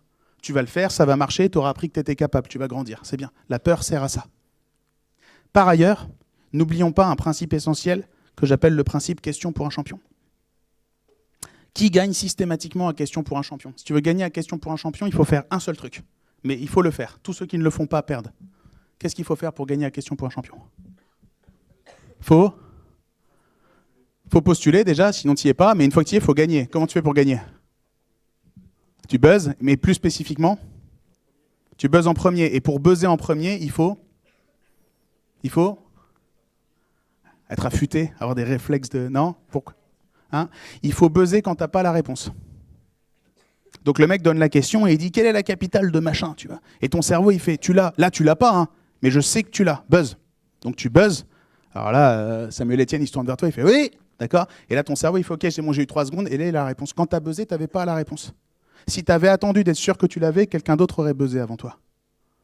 On va venir vous voir et on va vous dire « Tu sais faire ça ? Tu as envie de faire ce genre de projet ? Tu vois comment il faut faire ?» Et votre cerveau, la moitié d'entre eux va dire « Ouais, je vois à peu près. » Et l'autre moitié va dire « Je vois pas du tout. » Et vous allez dire « Je prends. On trouvera en route. Je buzz, je prends, je me mets dessus. On n'est pas sûr. Je suis pas sûr à 100% que j'ai tout. Mais je vais me démerder. Je vais trouver les gens en route, je vais trouver les compétences, je vais trouver les ressources. » D'accord ? Si vous attendez d'être sûr de savoir le faire pour le faire, vous ne le ferez pas. Il y aura toujours une première fois. Il y aura toujours une première vente, il y aura toujours un premier recrutement, il y a toujours un moment où il faut y aller et on n'a plus pied. Et il faut y aller, quoi. D'accord ? Et c'est normal d'avoir peur et c'est une bonne chose. Ayez peur, allez-y quand même. Est-ce qu'il y a des gens qui font de la danse ici ? Des gens qui font de la danse classique notamment. Donc la personne qui fait de la danse classique sait ce que je vais dire. La danse, c'est super facile. Ce qui est super difficile, c'est de ne pas montrer aux gens que tu as mal. Donc, quand tu as quelqu'un qui a l'air excellemment doué dans un truc et qui a l'air de faire ça naturellement sans y penser, toi, tu penses que c'est un génie. Pas du tout. En fait, cette personne, elle s'est entraînée. Et elle l'a refait. Et au bout d'un moment, pour elle, c'est tellement normal de le faire qu'elle n'a pas besoin de réfléchir à la phrase d'après. Mais si tu avais été là au début, tu aurais vu que cette conférence, il y a 3 ans, c'était pas la même. Et je l'ai tellement refait, et je l'ai tellement amélioré, qu'aujourd'hui, vous voyez juste le résultat. Vous ne voyez pas le travail. On ne voit jamais le travail. Donc ça a l'air naturel et ça a l'air de couler de source. Je vous rassure, ça l'est pas. C'est des heures de répétition. Je me suis filmé, je me suis revu, je me suis enregistré. J'ai fait ça sur des panels de test avec des potes. J'ai payé les pizzas pour qu'ils viennent et tout. Je vous raconte pas le bordel. Ce qui est génial... Alors, il y a un truc décevant et il y a un truc génial. Moi, j'y ai longtemps cru. Moi, je pensais qu'un jour, descendrait de la montagne un sensei et tout, avec un sabre, et qui dirait, je t'ai longtemps observé, tu t'es entraîné, tu es devenu le meilleur, tiens, voilà le sabre et tout, voilà le flambeau, tu passes la tradition et tout. Puis en fait, ce mec n'arrive jamais. Ce mec ou cette femme, d'accord? Parce qu'en fait, cette personne, c'est vous-même. Personne ne va vous donner l'autorisation de le faire. La seule personne qui peut authentiquement vous donner l'autorisation de le faire, c'est vous-même. Donc c'est décevant, parce que ça serait vachement rassurant qu'il y ait un grand examinateur qui arrive et puis qui dit « c'est bon, t'es apte et tout, je te certifie que t'es apte ». En fait, la réalité, c'est que vous avez le droit d'essayer. Si vous vous retenez, si vous n'osez pas, c'est parce que vous ne vous donnez pas la permission. Et donc vous devez vous donner la permission. Vous devez vous autoriser à essayer, à expérimenter et éventuellement à échouer. On a une peur bleue de l'échec. C'est une peur injustifiée. La plupart du temps, quand on échoue, ce n'est pas grave. Personne ne meurt, personne n'est blessé, on n'a pas perdu 1 million d'euros. On a perdu un peu de temps, on a perdu un peu d'effort, et généralement, il n'y a pas des conséquences dramatiques énormes, mais on a peur. Alors, il y a un type, il est complètement cramé, d'accord ? Mais lui, il a compris qu'en fait, l'échec, c'était nécessaire. Donc, il arrive et il dit, on va faire un truc, d'accord, pour concurrencer la NASA.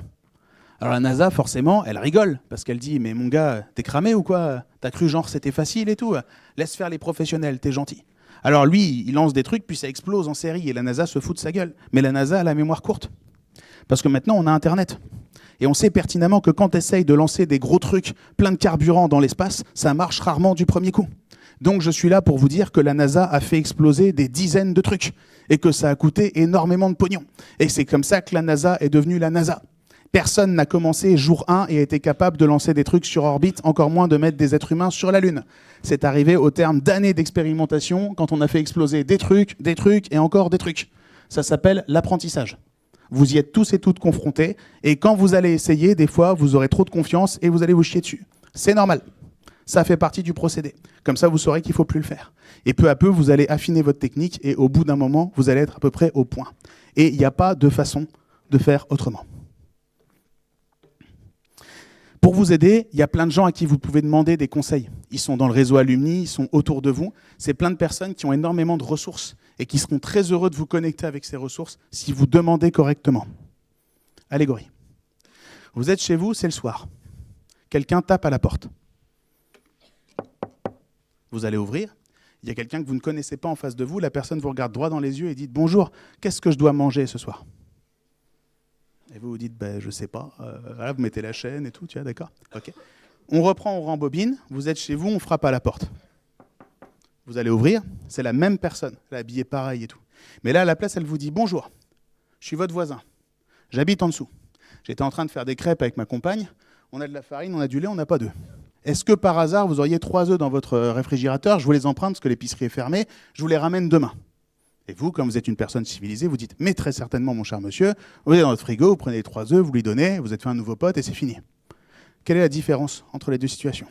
C'était la même personne, c'était la même situation. Quelle est la seule différence? Il s'est présenté, très important. Pardon? Le contexte, c'est le même. Tu es dans ton salon, c'est le soir. Voilà, là, tu connais. Il sait ce qu'il veut. C'est très facile d'aider les gens qui savent ce qu'ils veulent. Moi, vous venez me voir, vous me dites, je dois faire quoi de ma vie? Où est-ce que je dois bosser? J'en sais rien, moi. Moi, je ne peux pas vous aider. Quand vous venez sur LinkedIn, ne me demandez pas sans message. Arrêtez de requêter les gens sans message sur LinkedIn. C'est très énervant. Vous ne savez pas ce que vous voulez. Dites-nous ce que vous voulez. Venez nous dire, bonjour, j'ai vu ta conf, j'ai réfléchi, j'aimerais travailler dans le secteur de, insérer ici le nom d'un secteur, j'aimerais plus particulièrement me rapprocher de cette boîte. LinkedIn me dit que tu connais 7 personnes qui bossent dans cette boîte, est-ce que tu la connais suffisamment pour pouvoir me mettre en relation avec elle? Et moi je fais ouais, et ça prend 10 secondes, et on passe à autre chose. Moi il n'y a pas de problème, si vous savez ce que vous voulez. Mais venez pas me dire, coucou, je dois faire quoi? Coucou, trouve-moi un stage. Pour le où je réponds, c'est pas mon boulot moi. Et bien sûr, à la fin, une fois que je vous ai renvoyé vers quelqu'un, une fois que je vous ai donné une ressource, une fois que je vous ai donné des conseils, mettez-vous un rappel dans votre calendrier, et 1 mois plus tard, 2 mois plus tard, venez dire à la personne, j'ai fait ça, ça a marché, ça n'a pas marché, voilà où j'en suis. Parce que sinon, après, vous allez prendre ce que je vous ai donné, vous allez vous barrer, vous n'allez jamais me remercier, vous n'allez jamais me tenir au courant, et dans 2 ans, vous allez me redemander un conseil. Et là, je vais faire quoi? Je ne vais pas vous répondre. Vous n'avez pas été courtois et poli la première fois, pourquoi je vous aiderai une deuxième fois? Donc clôturez. Soyez pas des ingrats. Quand on va demander de l'aide des gens, finissez bien. Normal. Normal ou pas? Bon. Montrez-nous ce que vous savez faire. Ne parlez pas de vous sur les réseaux sociaux, c'est un piège. Parlez ce que vous faites. Oubliez Kim Kardashian. Ne vous mettez pas en avant. Ne mettez pas votre personne en avant. Mettez vos réalisations en avant. Mettez votre travail en avant. Racontez-moi comment vous avez mené des projets. Racontez-moi comment vous avez dénoué telle situation, comment vous avez contribué dans telle équipe, qu'est-ce que vous avez construit, qu'est-ce que vous avez produit. Montrez-moi ce que vous êtes capable de déjouer comme problème. Comme ça, je sais que vous êtes ce genre de personne et je peux venir vous chercher quand j'ai besoin de vous. Donc mettez-vous pas vous en avant. Je suis une personne géniale qui? Montrez ce que vous produisez, ce dont vous êtes fier. Montrez-moi votre travail, montrez-moi ce que vous faites, ce que vous accomplissez. Comme ça, si jamais j'ai besoin de quelque chose de similaire, je sais que je peux vous le demander, puisque je sais que vous savez le faire, et que vous en avez tiré des apprentissages. C'est comme ça que je suis devenu prof dans cette école. C'est une énorme incompréhension, c'est un énorme quiproquo. Je sortais d'études, et comme je ne sais pas rester sans rien faire, sur le campus, quand j'étais étudiant, j'avais secondé le prof de design d'interaction. Et au sortir de cette année, j'ai eu envie de dire au revoir aux gamins, parce qu'on s'était bien entendu. Donc j'ai écrit un article qui s'appelle « 5 leçons de mes étudiants designers », où j'expliquais ce que j'avais appris en étant prof assistant. Et quelqu'un qui travaillait dans cette école m'a appelé, cette personne avait mal lu l'article. Et elle m'a dit « Rémi, vous êtes prof de design maintenant ?» Et moi j'ai dit « Ça dépend ». Et elle a dit « Oui, parce que nous là, on a besoin d'un prof pour dans 4 mois, dans la majeure, machin, et tout. Celui qu'on avait vient de nous lâcher. Est-ce que vous sentez de construire un cours là-dessus » Voilà. Et moi j'ai dit pourquoi pas. Puis j'ai raccroché, j'ai flippé, j'ai eu peur, parce que j'avais une date et je savais pas ce que j'allais faire. Donc j'ai commencé à écrire mon cours. Puis après j'ai donné mon premier cours. Puis après j'ai enseigné 4 ans dans cette école. Puis comme j'enseignais dans cette école, il y a quelqu'un d'autre qui est venu me voir en disant t'enseignes dans une école de commerce, c'est trop cool parce que nous on a une branche incubation start-up à HEC et tout. Tu veux pas venir enseigner la même chose à HEC et tout? Je dis bah ouais, alors je suis rentré à HEC. Et maintenant avec Mathias, on est membre de l'équipe pédagogique d'HEC, sur le Master Launchpad. Voilà. C'est arrivé parce que j'ai posté cet article. C'est l'article... voilà, j'ai jamais calculé la valeur de cet article en termes de business, mais j'ai eu très très heureux de l'avoir posté. Il y a une technique pour faire ça, vous aurez le lien dans les slides, vous irez voir si ça vous intéresse. Ce qu'il faut comprendre, c'est que tout ce que vous faites a de la valeur. Parfois pas pour vous, pour les autres. Qui sait à peu près dans quel secteur, dans quelle industrie il aimerait ou elle aimerait travailler plus tard? Levez la main. Qui se destine? Voilà, magnifique, merveilleux. Ok?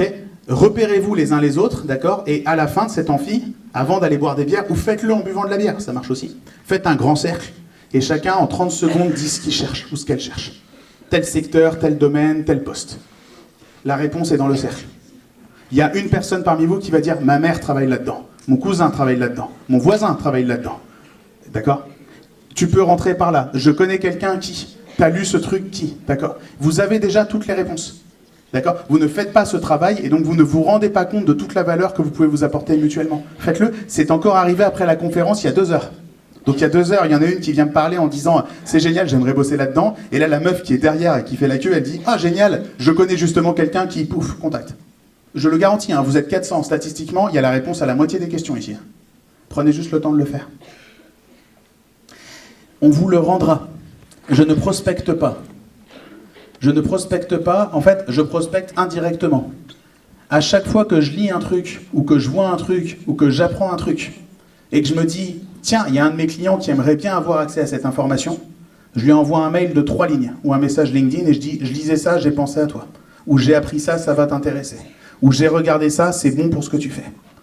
Et puis après, j'oublie que je l'ai fait, et 4 ans après, les gens me rappellent en disant « Coucou, on aimerait travailler avec toi, c'est un contrat à 6 chiffres. » Et je dis « Putain, j'ai bien fait d'envoyer cet article LinkedIn quand même. » D'accord? Envoyez des ascenseurs, soyez généreux, aidez les gens. Aidez les gens à s'accomplir, aidez les gens à se trouver, ils vous le rendront, sans que vous demandiez rien. D'accord? Juste parce que vous les avez fait kiffer, ils vont essayer de vous faire kiffer. C'est tout. C'est comme ça que la société fonctionne. Essayez d'aider un maximum de personnes. Essayez de réaliser tout ce que vous avez en votre valeur et demandez-vous comment vous pouvez vous aider les uns les autres dans cet amphi. Vous faites ça en 2 heures, vous avez placé la moitié des gens en stage. J'en suis sûr. J'en suis certain. Pour devenir meilleur, apprenez. Apprenez dans les 2 sens. Apprenez des autres et apprenez aux autres. Apprendre, c'est extraordinaire. Maintenant, Tu peux lire un bouquin, il y a quelqu'un qui a mis 10 ans à l'écrire, toi tu mets 4 heures à le lire, et tu as lu un truc en 4 heures qui a pris 10 ans à quelqu'un d'autre à être écrit.